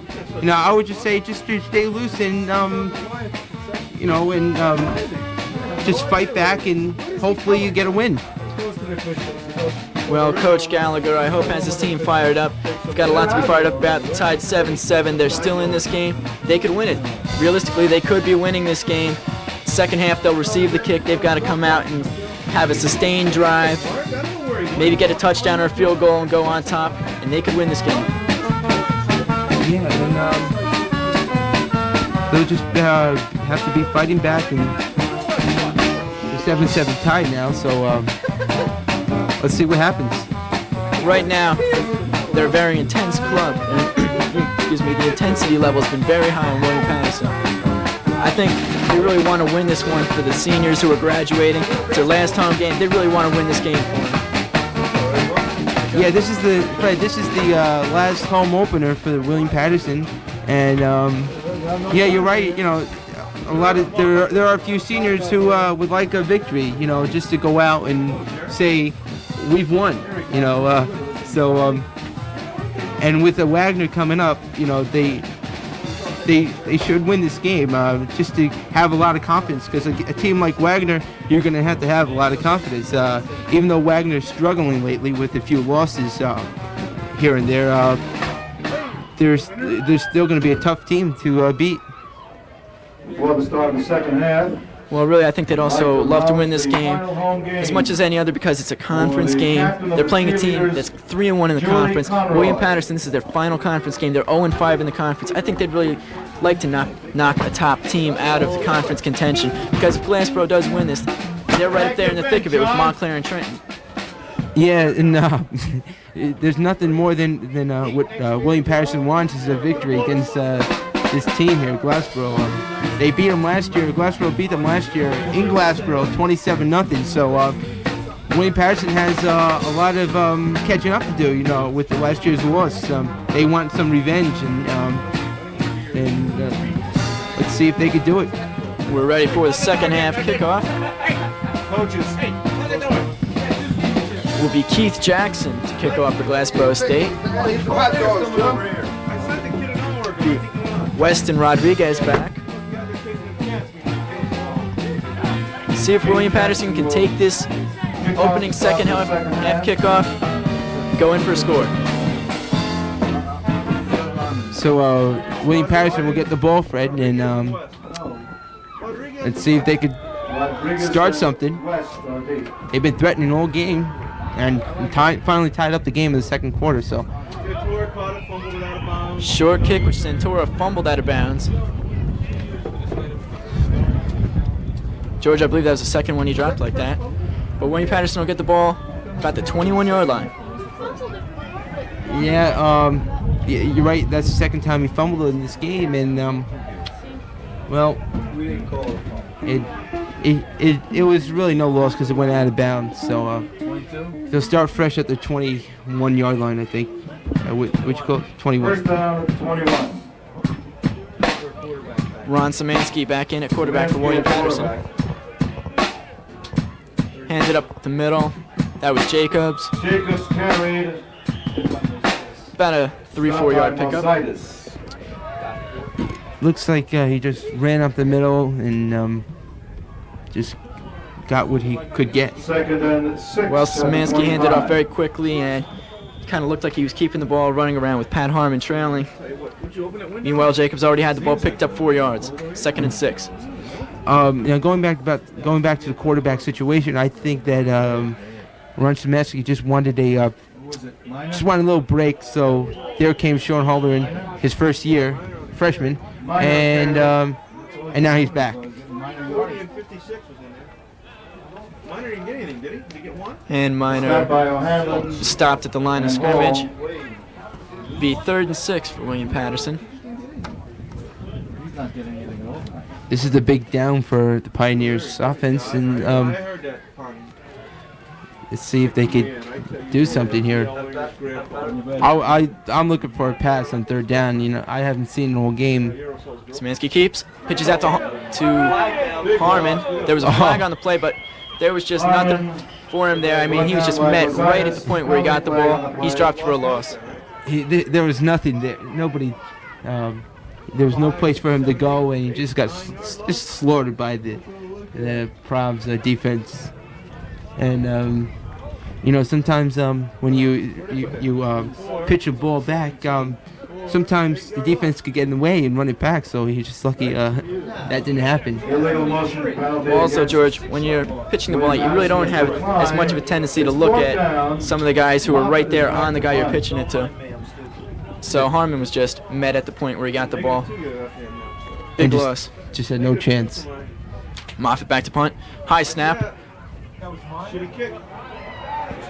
George, I think that kick might have been partially blocked. The guy might have gotten a fingertip on it. He might have, but I think it was just a poorly kicked. And the wind might have something to do with it. It is windy tonight. It's a 17-yard punt. For Glassboro at the William Paterson 34. And it'll be first down for Glassboro at the William Paterson 34. This is a golden opportunity for Glassboro State.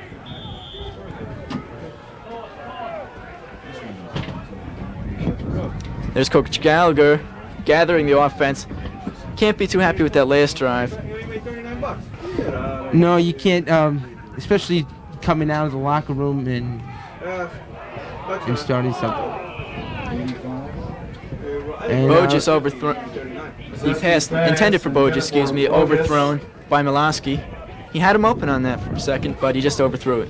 Yeah, if he would have just thrown it a little shorter, he could have. It could have been caught and maybe even scored for a touchdown because he was really wide open. And George, that's a very difficult pass. That's all timing, and it's in the timing on that, and it just wasn't there. So it'll be 2nd and 10 after the incomplete pass. Man, he must have sent out the 7-Eleven for that. Where's 7-Eleven back in Patterson? Hand up the middle. He had one man to beat, and he couldn't get him. That was Dennis McKim. Looks like McKim on the play started to do some moves, but Pioneer defense wasn't fooled on that. And it looks like player down on William Paterson. Player hurt. See who it is. By the way, it's a first down at the 20-yard line. It looks like it's number 50-something. That's Jose Rodriguez. Number 59. He's the nose guard on the William Paterson defense. That's it's a big loss for the Pioneers, wouldn't you say, Fred? Oh, there he is. He's a nose guard. And a junior. He's kind of a big plug in the Pioneer defense, and that's a key loss if they lose him. He did look like he was in pretty severe pain. And he's still not getting up, so that doesn't look too good at this point. Not at all. It will be a first down for Glassboro State at the 20-yard line when we come back. We're going to pause right now for station identification.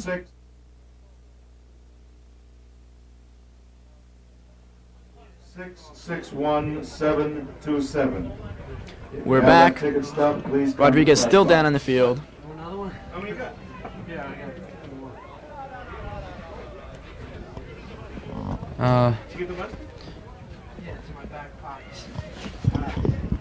Okay.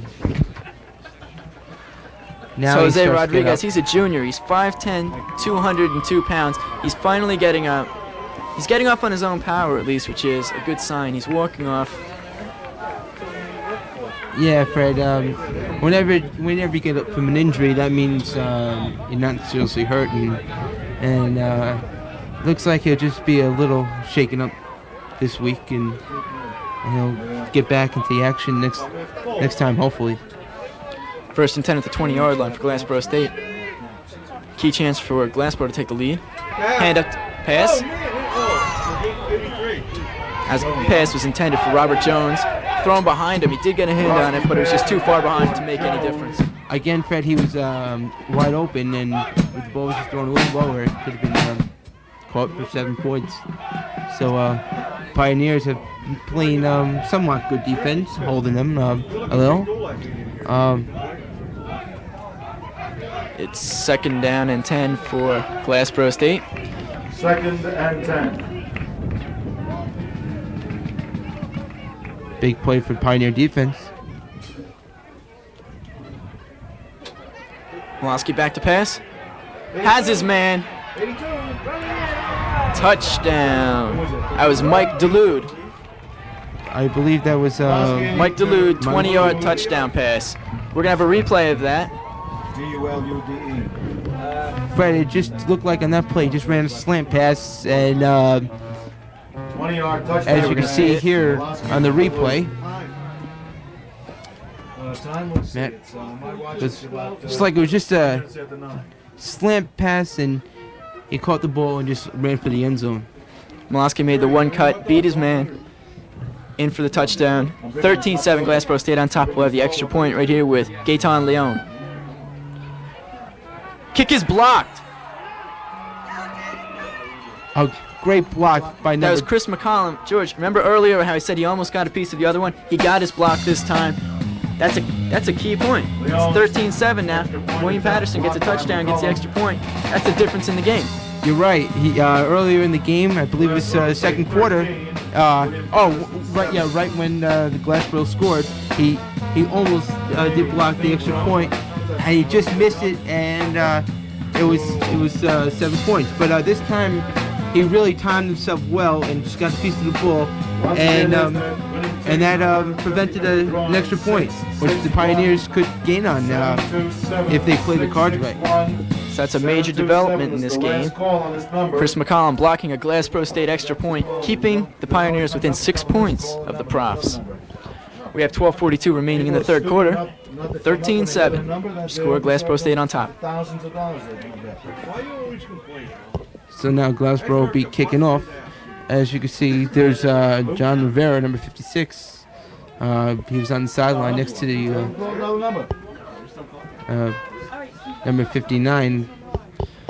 Well, George, the William Paterson defense really can't be down about that touchdown. I mean, Glassboro State got the ball at the 34-yard line. They really didn't have that much room to work with. You're right. Whenever you... Oh, there's a good fake.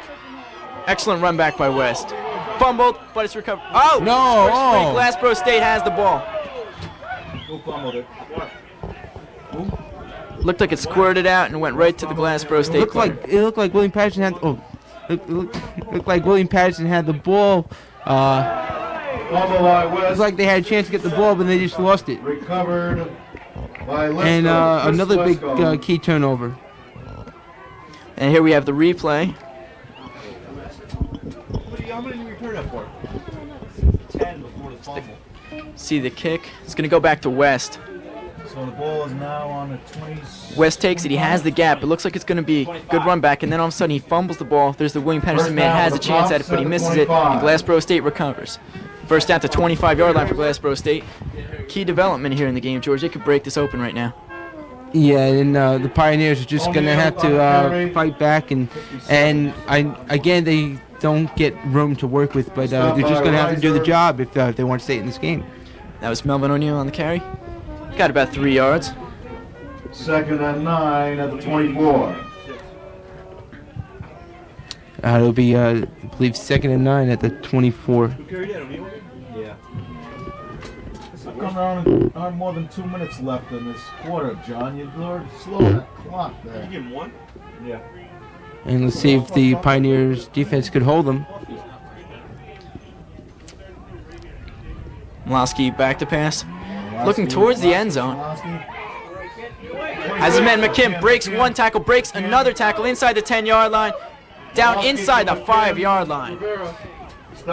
Fred, on that play, there was about two or three guys who missed him, and I believe the ball will be at the 3-yard line. There's Malosky back to pass. Has his man, breaks one tackle. Guy. McKim gets around the corner, breaks the other one, and finally taken down inside the 5-yard line. And it's a pretty good run by the Prof. the ball will be at the 3-yard line. Arch Smart. Pitch out to O'Neal. O'Neal. Runs into 3 William Paterson defensemen. O'Neal run out of bounds by Reiser. That time, the William Paterson defense got a lot of penetration, and they still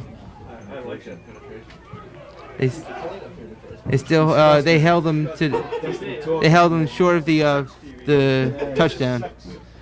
That was Frank Hammer and Mark Reiser getting in on the action. They were bringing him down short of the end zone. All in all, he did get 2-yard gain on the play. 2nd and goal. Glassboro State with the ball. Hand off to McKim. He's in for the touchdown. That makes the score 19-7 in favor of Glassboro State. And Fred, I just hope this doesn't end up like a Montclair State game. Like last time, they had a lot of penalties, Montclair, and they had a lot of chances, and William Paterson just played good defense, and then finally they broke the game open. And so I just hope this game doesn't end this way, but it looks like it's going that way. And there are the William Paterson cheerleaders. Let's hope they have more to cheer about later in the game. Leon will attempt Have the extra point coming up. Gaetan Leon.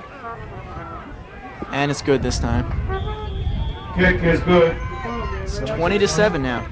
And George, in their last game against Jersey State, they were in the game most of the way. It was 7-7 for a good portion of the time, and then they gave up 2 touchdowns in the second half and lost by a score of 21-7. We really hope that they have the ability to rally at this point. They don't get down just because they gave up 2 touchdowns early in the half. Yeah, you're right, Fred. It's just a case of a young team who don't really have that much experience, and they're a little nervous at the end of the game, and it's showing.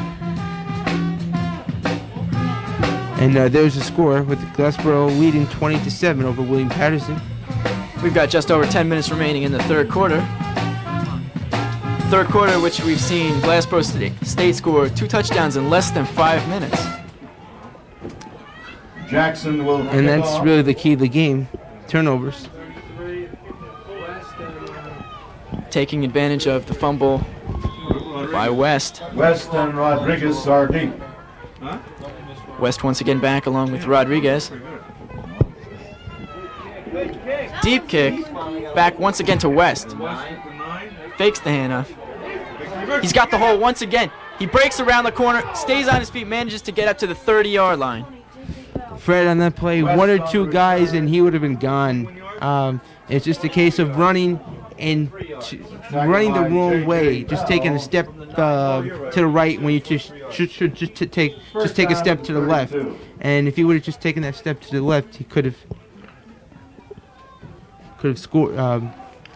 There's a replay for you. See West get the ball back deep in his. He fakes the handoff, takes himself. He gets that one little opening, and this time manages to hold on. He almost breaks it. And that was a loss on the play. Chris Jacobs got dropped back. Talk about the trainer.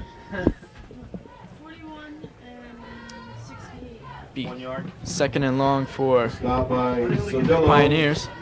Fred, I'm sure you see a lot of passing by Gerry with them down 20-7. So you finally see the passing game. They've been doing a lot of running in the first half. So.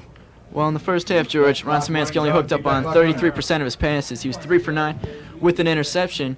So you really hope he's got to complete a lot higher percent than that in order for William Paterson to be successful. Szymanski keeps it, rolls out, gets rid of it. It's caught by Tom Hull. They were calling that a complete pass. But there's a little pinball on that. You go to replay of that just to get a look at that. I didn't see it the whole the first time. Here we have the replay. Szymanski hikes it, keeps it all himself. He's rolling out to the right. Has a lot of pressure on him. He finally gets rid of it, batted up in the air, and Hull comes up with it. Timeout for a measurement. We're going to have an official measurement here. And you have the Glassboro defense saying it wasn't a catch, but Pioneers won at that time. What do you want me to say? It's a measurement for And it looks like the Pioneers got a first down. First down on that, so maybe Lady Luck is pointing in the direction of William Paterson right now. Let's hope so. They're keeping this drive alive, and with a few 20-yard, 15-yard catches, they could get right down the field and threaten to score. So first down past the 40-yard line. Hands it off. That was Jacobs piling forward. Right down to the 49-yard line of Glassboro State. Excellent power run on that play. Oh yeah, it was a great run by Chris Jacobs, who's a senior, and he just powered right through the defense and gained about 8 yards on the play. 2nd and 2. Under 9 minutes remaining in the third quarter. 2nd and 2. Hand off to West. Tackled. Dropped for about a yard loss on that. He might have gotten back to the line of scrimmage. Fred, there was no place for him to go, and he was just stopped by good Glassboro defense. So it will be 3rd and 2. He did manage to get back to the line of scrimmage on that and did a good job of doing so because he really didn't have a whole lot to go. Was that the same of the night? And it'll be a big it'll be a big third down for the Pioneers. See if they get something started. Well, Miner and Branco were out wide. Handoff. Jacobs, he will be short of the first down. He'll be about a yard short on that, George. Yeah, I don't know, but I saw that the ref could have been called a roughing the passer. He just threw Szymanski to the ground, and the ref was right there and didn't call it. But this is they're going to take timeout, I believe, for a measurement. Yes, it will be close. Timeout for a measurement. And George, if you're William Paterson right here, anyway, you got to be looking if it's 4th down. You're down 20-7. You got to go for it anyway. Doesn't matter where it is. You got to go for it. You know, you're trying to get back into the game. It doesn't matter at this point. And looks like they'll have to make that decision. It looks like they're about almost a foot short. You really have to go for it at this point. What do you have to lose? Your record is 2-5 right now. You got to go for it. Yeah, I could agree on one point, but also you got to remember, if you don't make it, and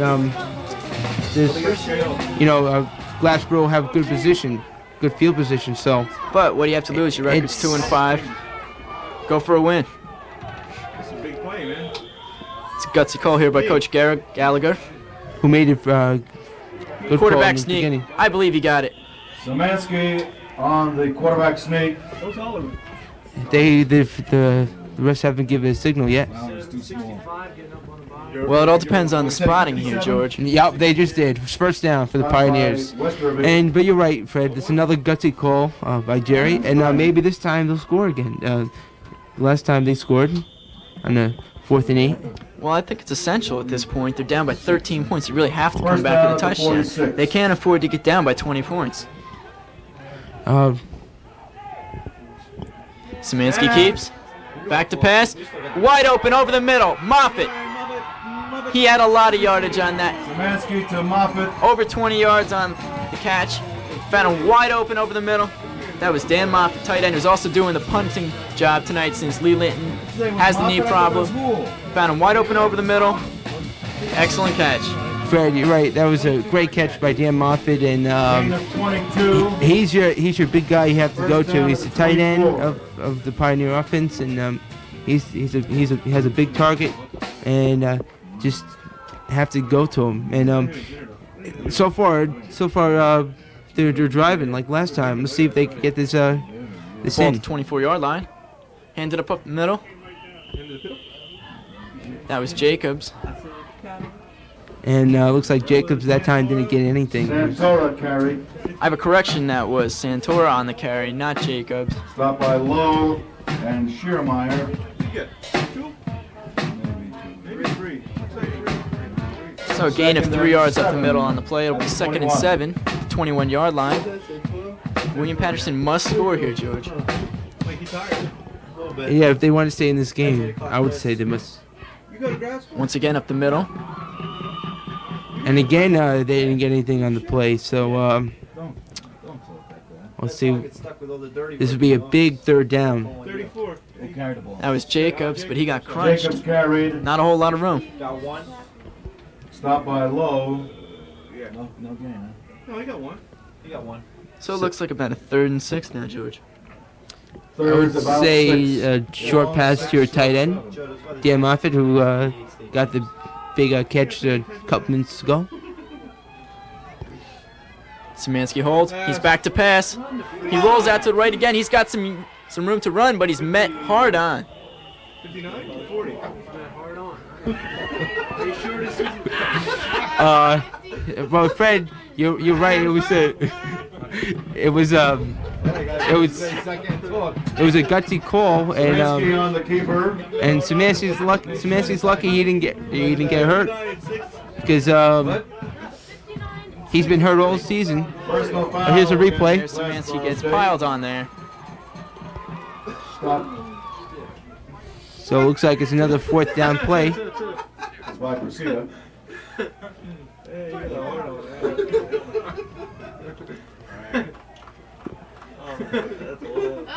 Penalties against Glassboro.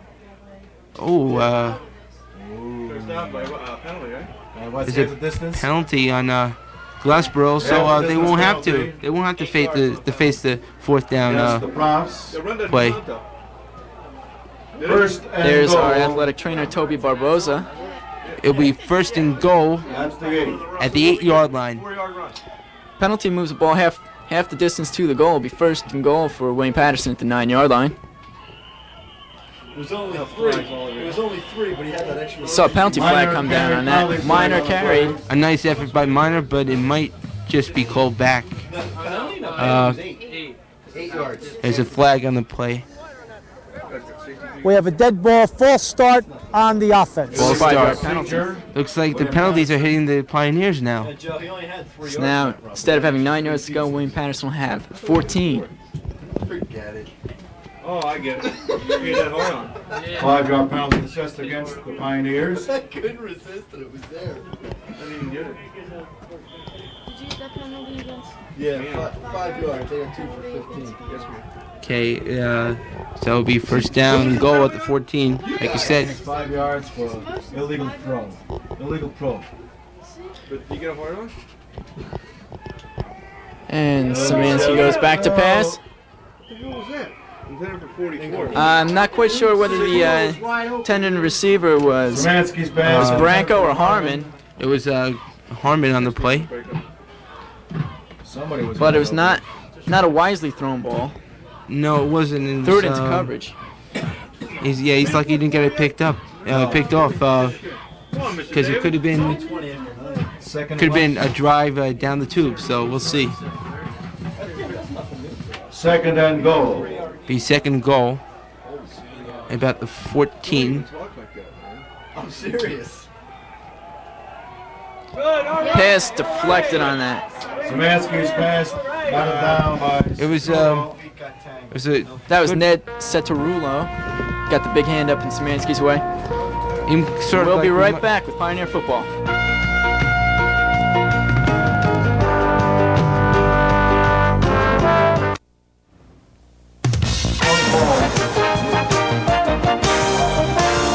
Will be 4th down for William Paterson. He missed the 3rd down play.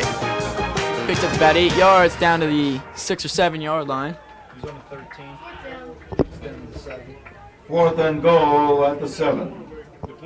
And Fred, it will be have to be a good pass to get this in. It's 4th down now. This is crucial to get 7 points out of this. Szymanski rolls out to pass. He's got a lot of time, but then he gets crunched.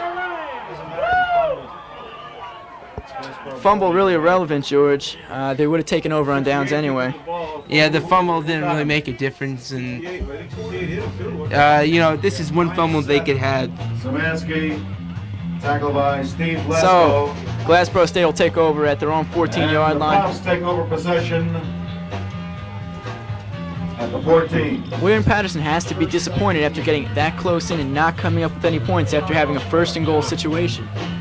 It's a tough break for the Pioneers, but they just have to battle back and hope to get the ball back real soon.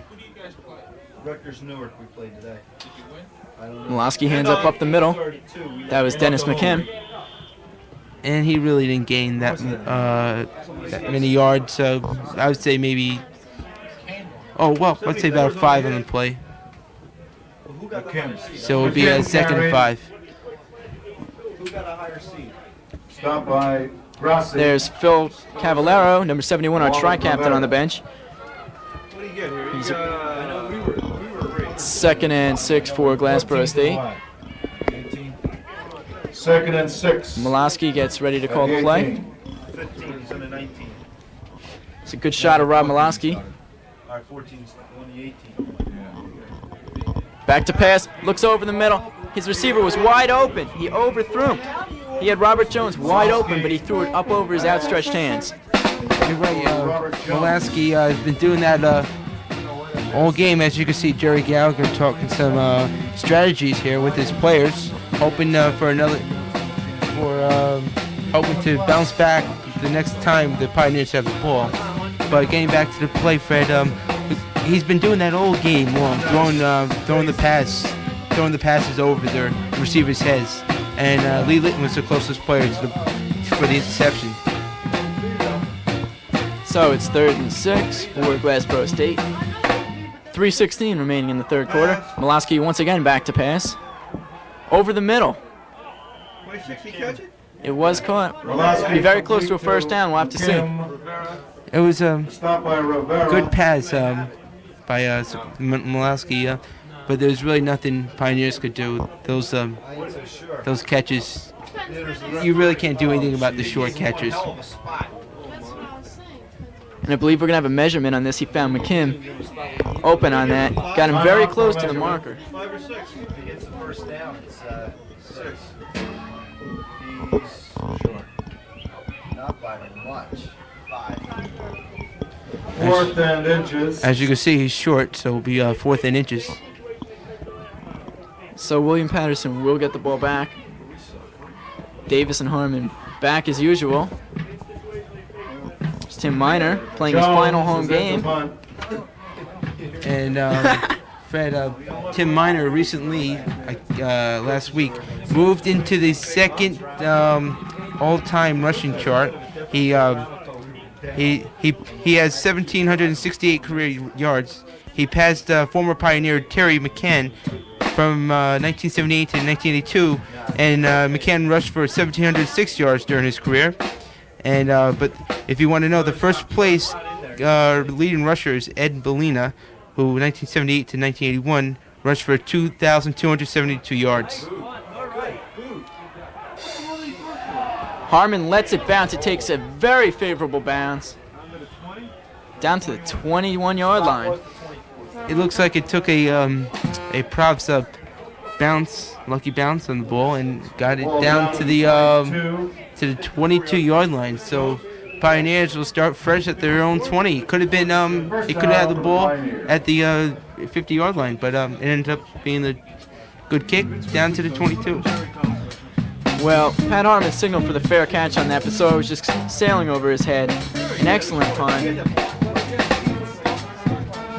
Here we are in the booth, or there's sports information guy Joe Martinelli. Say hello, Joe. 1st and 10. Handed up the middle once again.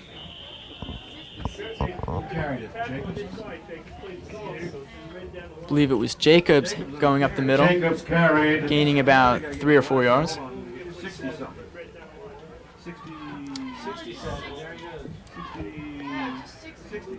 Stop it by Lowe. So it'll be 2nd and 7. Third quarter winding down. About 2 minutes left. 2nd and 8.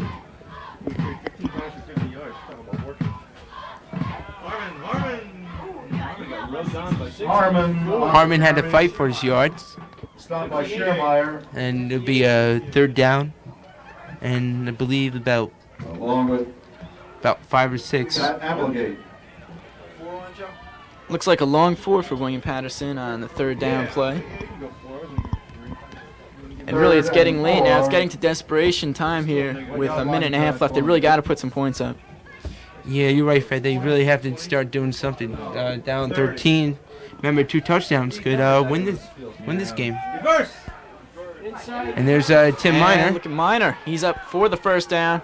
Miner on the reverse. He's up about a good 6 yards past the first down marker. So that's a key play for William Paterson, keeping this drive alive. Yeah, you're right. It was a third down play, and he did the job getting the first down. So they'll move the chains up. William Paterson will have a fresh set of downs. At the 38. There's a little over a minute left to Fred, with the Pioneers trailing 20-7. There's Lee Linton on the bench. Saw him hobbling around before, so let's hope Glassboro doesn't just purposely try and throw it his way. He's got cartilage damage in his left knee. He's playing on pure guts. Tony Hall. And so it'll be about a 2nd and 9. Along with Joe Lowe. Joe Lowe. Is he Chinese? Hi, Lowe. There's under 30 seconds left in the quarter, so this might be the last play, depending on if they do a rushing or a passing play. Oh, look at this! Szymanski got dropped on that, but he did get the pass off. Kind of just getting rid of the ball there. He did have Jacobs in the area. Fred, that's the second time in the last couple of minutes that I saw a defense for Glassboro throw Szymanski around, and it was in front of the ref both times, and he didn't get the call. I'm just curious about that. We'll have to find that out. See, I'm told I can't get the word ink out. Diane, what are you, sophomore? So it's 3rd and 9. Very long 9 for William Paterson. See if they can keep this drive alive. And it's a big third down for William Paterson. What is this? What the hell is this? Who's it? Option to Miner. Just nowhere to go, George. Pitch to Miner. No, he really had nowhere to go. And Fred, we're running down to the end of the third quarter, and with the Glassboro State Profs leading the William Paterson Pioneers 20-7, and we'll be back after these messages.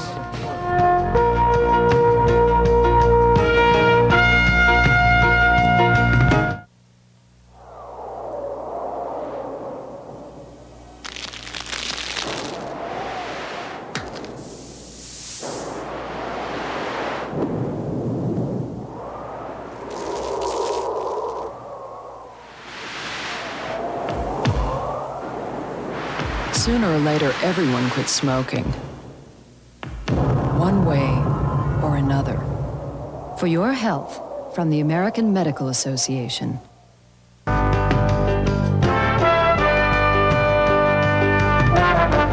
back at William Paterson College.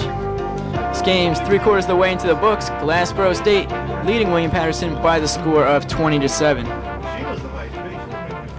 Fred, William Paterson is going to have to do a lot to catch up in this game. They only have 15 minutes left, the whole quarter, but it's a big 4th down play, but they're going to be punted. He had it made, didn't he? So Dan Moffitt back to punt. It's a good idea. It's a good idea to punt this, wouldn't you think?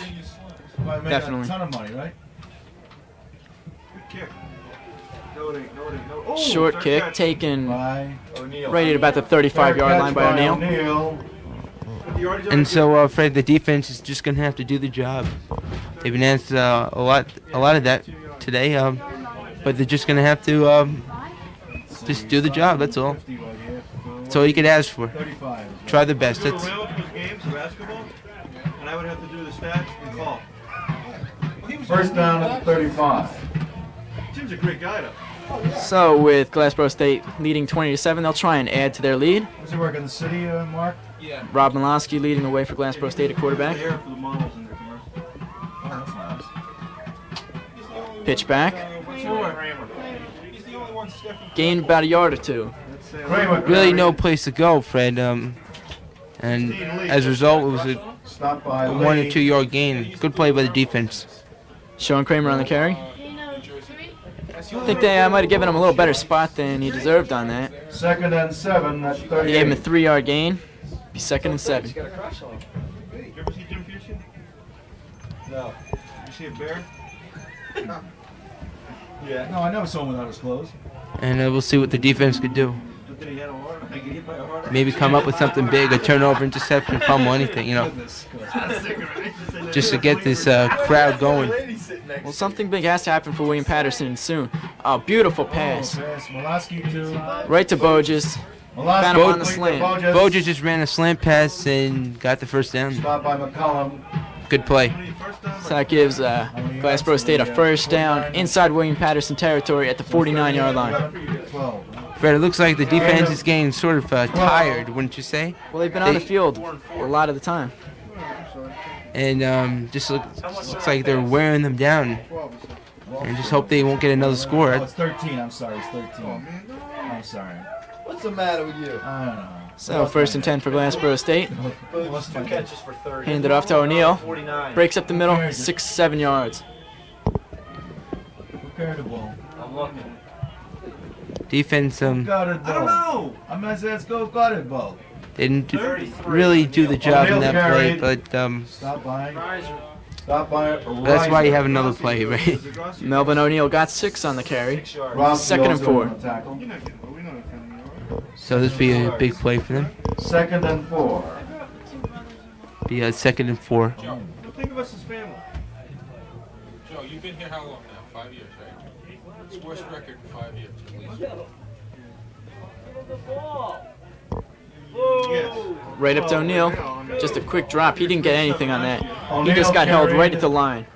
That time, you're right. The defense just Stop by Riser. just got together and aimed on that one guy and got him down. Be a 3rd down and about 4. Come on in, close the door, Rob. I'm only raising a buck. So really very little gain on the play. No. 3rd and 3. So now it's up to the William Paterson defense once again to stop Glassboro State in another key 3rd down. And let's see if the Pioneers could come up with something. Szymanski, Miloski back to pass. He finds him right over the middle on the slant once again. Darren Boges catches another pass and makes the run afterwards, which adds additional yardage onto it. That really hurt letting him get open like that. You're right, Fred. You know, I tell you, Bogus is having a great game today. And, that time he just ran a slant pattern, and the ball just got by the defense, and he caught it for about 15, 20 yards for a first down. So 1st and 10 at the 25-yard line. See if the Pioneers can hold them. George, any kind of score here for Glassboro State kind of takes William Paterson out of the game. Oh, O'Neal what a great goes run. all the way around, finally knocked out of bounds. O'Neal carried. Inside the 10. Knocked out of bounds by McCollum. Great run by number 33. O'Neal knocked out of bounds by Lee. That's Melvin O'Neal. Jumped over the guy, How many yards and they give him? it was a good run. So a 19-yard run brings the ball to the 6-yard line. Glassboro State knocking on the door once again. Goal at the 6. Yeah, well, it just another touchdown would just really kill them. It would really just slam the door on the Pioneers. Oh, 6-yard line. Pitch 33. O'Neal once again, he's crunched. O'Neal carried. Crunched at about the 5-yard line. The defense is they're trying to prevent a touchdown. You know, hold them maybe to a field goal if possible. Let's see if they can do that. It's a lot to ask for them again, but you got to admit, Fred, this time they had a lot of room. 2nd and goal at the 5. It'd be a 2nd goal from the 5. Oh, there we go. Jimmy Suffolk. You know, Frank Gifford. Jimmy Suffolk? No, Jimmy Suffolk played for Penn State. He was a good ball player. Yes, I know. Okay. See what the Pioneer defense could do. Throws. No, he dropped it. Out of the end zone and dropped. No. That's intended for Robert Jones. Jones, he bobbled the ball, and the refs called it incomplete pass. And Fred, this time there's no replay, so that play stands. Everybody breathe and you won. So now we've got a key 3rd and goal here for Glassboro State. Trying to put the game out of reach. See if they could hold them. Exhale. He's going to throw the ball again. 3rd and goal. There's our executive producer, Dan Cleary, running the camera. There's his shot. Once again, back to pass. Dropped. Excellently thrown ball by Maciorowski. It was just dropped by the receiver. And now it'll be 4th down. So, Fred, you could honestly say that the defense did. There's a replay. It was. And George, what you saw in that was you saw an excellent throw by Maciorowski, but the receiver just mistimed his jump. It looked like it almost hit him in the face. So we'll have a field goal attempt here. 22 yards. Good. It's good. Well, Fred, the field goal was good, and that makes it a 23-7 game with 10:54 left in the game. But would you say? I would say that it was a good defensive effort by the Pioneers, even though they allowed them all the way down to the 6-yard line. But at least they held them. You know, they saved 4 points. Against Bloomfield, game time 8 p.m. Well, that was by some measure a moral victory for William Paterson by only giving up a field goal. Game time 8 p.m. Well, Fred, here is the standings for the NJAC conference. You have Pioneers will also open up on the Trenton leading with a 3-0-1 conference record, 7-0-1 overall. Then comes Montclair at 3-0-1 with a 6-1-1 record overall. Then you got Glassboro third at 3-1 with 3-1 with a 4-2-2 record overall. Then comes Ramapo at 3-2, 5-2 record. Then Keene, and then Jersey City, and then William Paterson. So, Fred, it looks like, as we can see on this play here, it was a good run back by the Pioneers. That was West on it once again. West on the return. Broadcast of Pioneer football is intended for private, non-commercial use and is protected by the copyright laws of the United States. Any unauthorized production without the express written consent of the NCAA and WPC-TV is prohibited. Well done.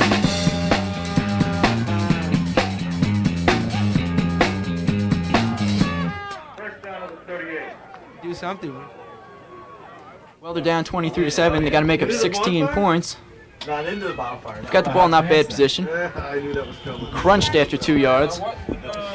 On that play, he didn't really get anything. Got a couple yards, but they're gonna have to start putting the ball up in the air. And George, I might also add that the game is still within reach because 16 points, that can be 2 touchdowns because there are 2-point conversions in college football.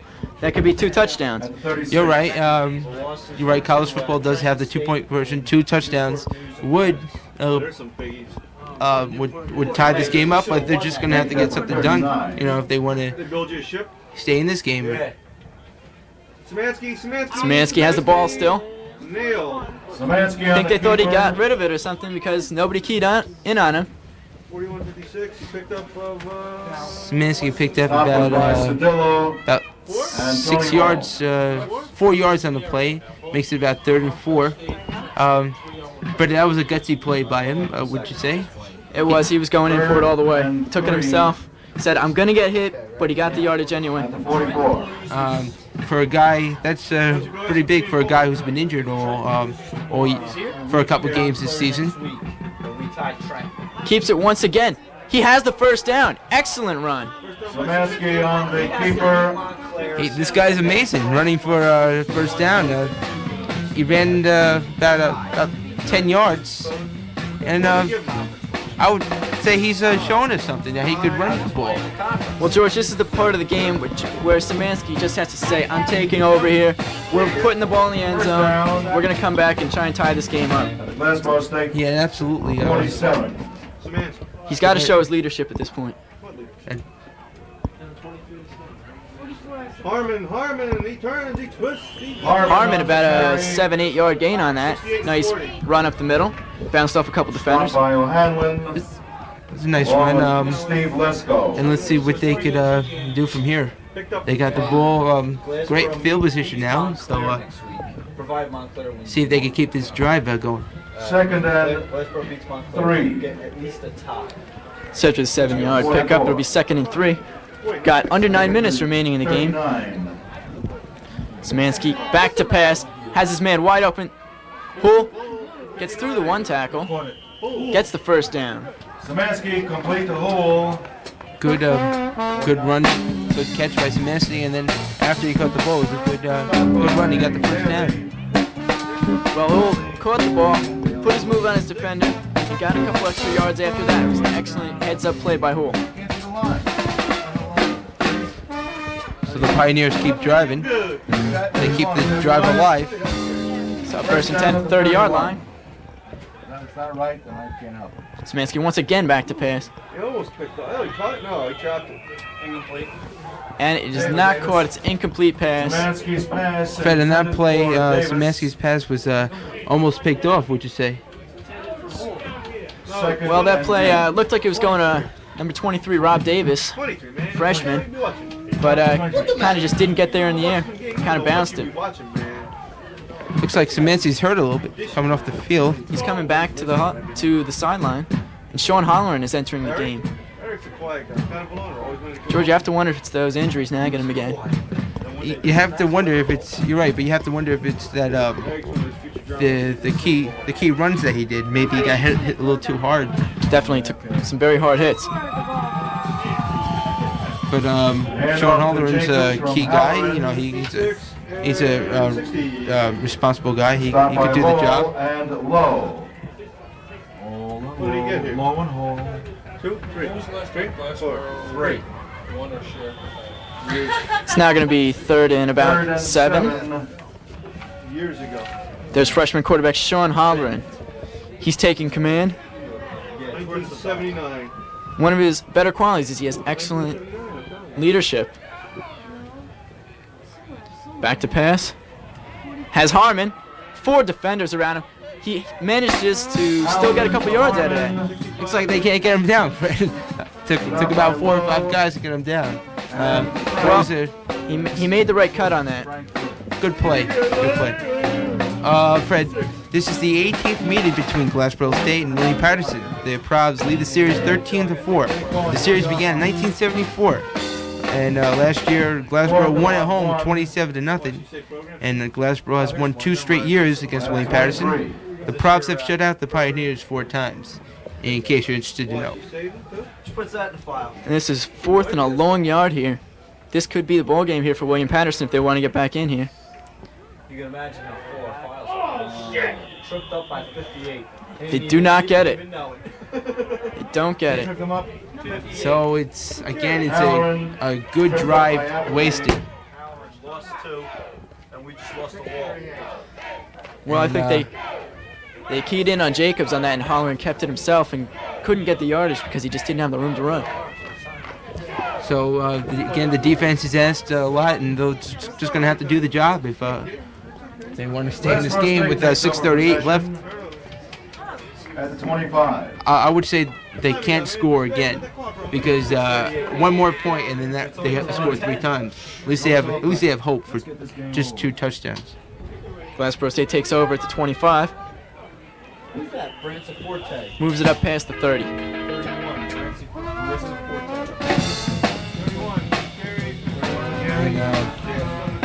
So got 1 yard on the play. Be about 2nd and 5.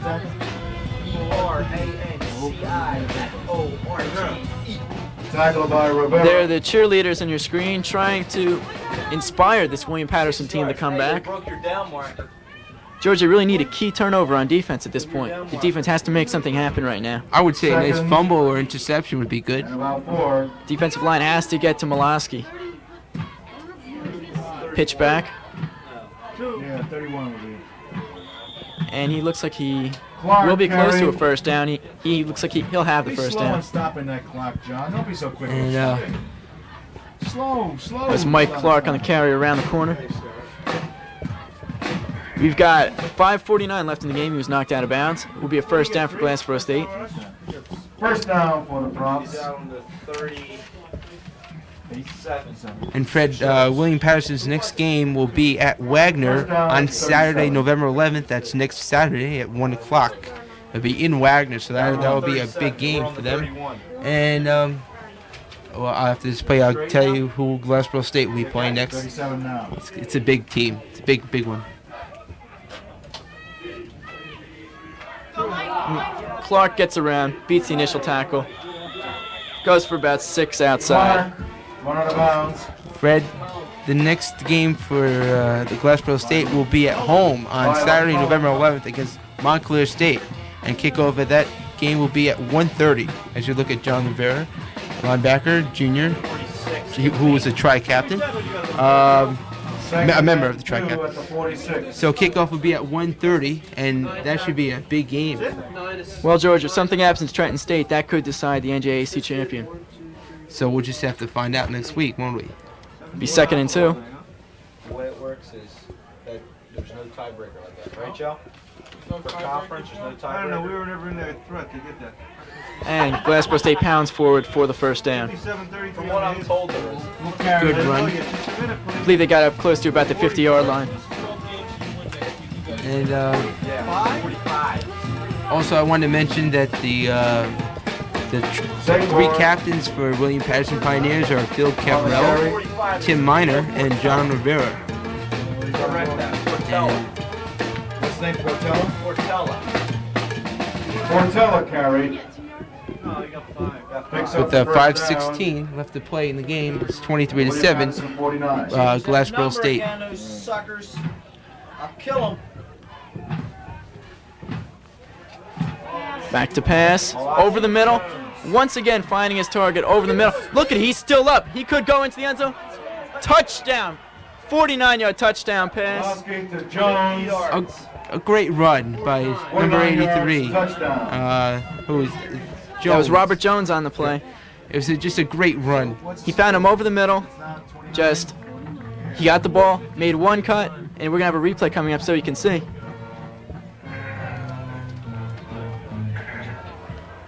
Maciorowski, as you see, getting ready to call the play.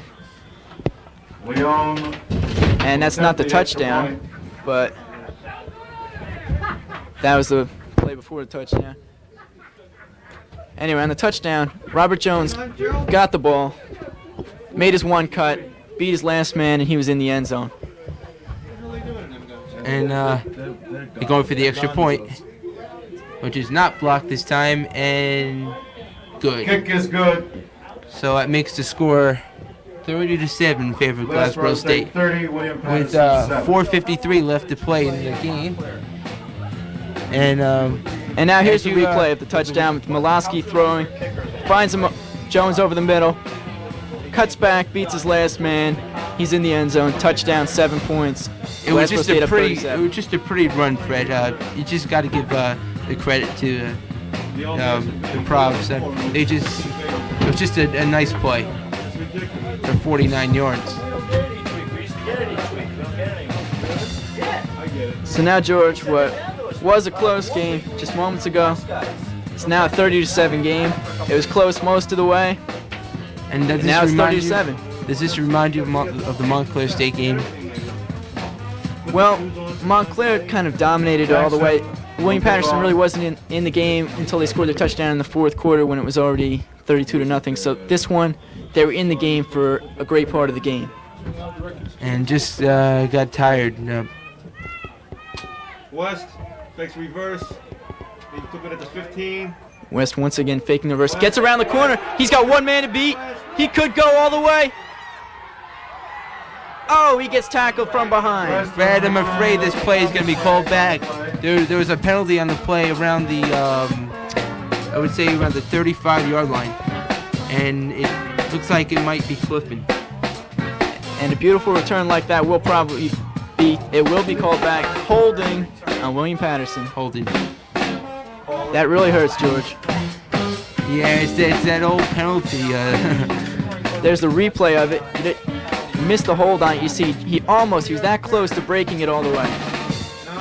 Somebody finally caught up with him about the 25 On the return, 10-yard penalty, first down. So as a result, the ball will move back to the 25-yard line. 50-yard turnaround there, George. Definitely. You know, they're looking at the ball at the 35-yard line. Now they're back at their own 25. So it has to be a little depressing. But they just have to fight back. That's all. It's been that kind of second half for William Paterson. First down to the 20. First down to the 25. Holleran holds the ball. Out to Harmon. Excellent pass. Complete to Harmon. 5-yard pickup. 5 yards. Second and 5. Okay, picked up about 4 plays. Four. Picked up about 4 yards on the play. Yeah, 4 to Harmon. And be second down and 6. 4.5 minutes exactly remaining in the game. The clock is stopped, because Pat Harmon was knocked out of bounds. Hand off to Santora. Excellent run by Santora. It was a great run by Santora, Fred. He just he found the hole and just broke a few tackles and gained the first down. Well, he's a very big guy and carried a couple of them with him. There he gets is first down. William Paterson up to the 47-yard line. Hey, you beat it! Stop that! Fred, Scott Santora's only sophomore, so you should be pretty good next year and the year after that. So powerful 17-yard run. Once again, run up the middle. Jacobs carried. That was Jacobs once again trying to go up the middle, gaining about 3 yards. Second and 7 at midfield. It'd be a big second down. Second and 7. His clock rolls down. Holleran keeps himself. He's looking at. He keeps it himself. He runs. Cuts inside. He fumbled. And to kind of add salt into the wound, George, William Paterson fumbles the ball away to Glassboro State. It kind of like wraps the whole situation up. I mean, they're fighting back and now a fumble. So it seems like every time William Paterson's trying to come back, something else happens. And outside linebacker Pat Daly recovered the fumble. How many yards do we have in the carry? So it looks like they'll just have to look forward to next week's game with Wagner, which is not an easy task, you know. You're right, George. Wagner won the national championship just a few years ago. Very recently. They're still an excellent ball club. Now at quarterback. Fred, we just got word that Eric Bomber, number 3, is at quarterback. And I think they're just going to run the ball out now. There's only 3:27 left in the game. You know, but Fred, I was surprised that they passed. They were up by 16 points, but I was surprised that they passed last time. But now they're just going to run the clock out. Now it's Joe Grassi getting in some good penetration on the defensive end. Holds him to about 2 yards. Be about second down and 8. 1 yard. Two. Second and 8. At the 46. And as you can see the clock, less than 3 minutes left. 30-7 in favor of Glassboro. Bond. James Bond. Hand it off. 45. Oh man, what the hell? Nice run. He just didn't want to go down, George. It was a nice run, and he picked up the first down. Just the defense is just just getting tired, and it looks like they just want to go home. In a game like this, you don't blame them. Gain of 10 for Portela. Gain of 10. First Well, George, down. the score may be 30-7, but I don't think that's indicative of how the game has been played. It's been a very close game through most of it. I think I'm going to shave.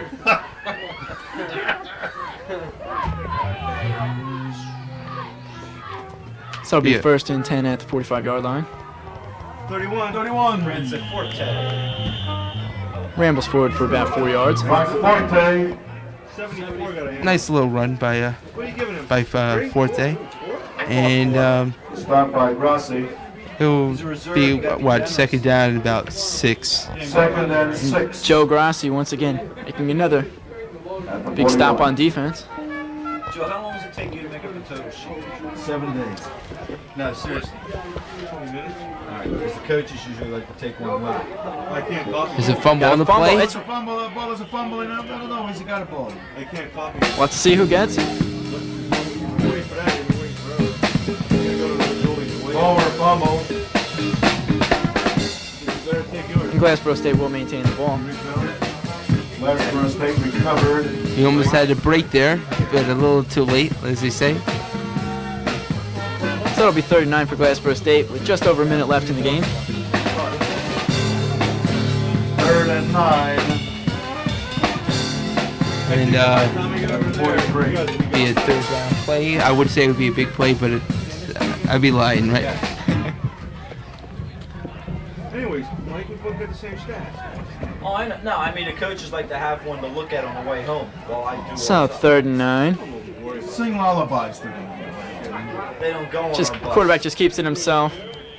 Usually. Boomer. Up to around the 40-yard line. Stop by Rivera. Nice little fake by number 3, the new quarterback of the game, and he gained about 4 yards.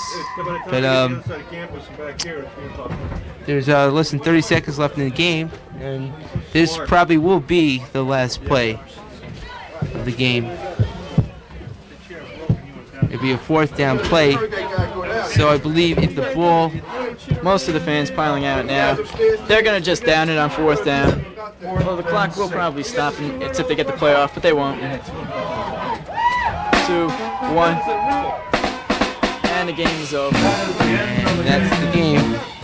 Final score, Glassboro State 30. With the final score, Glassboro 30 and William Paterson 7. We're going to remind you that the William Paterson basketball. And that's final score is 30-7. Glassboro State defeating the Pioneers of William Paterson.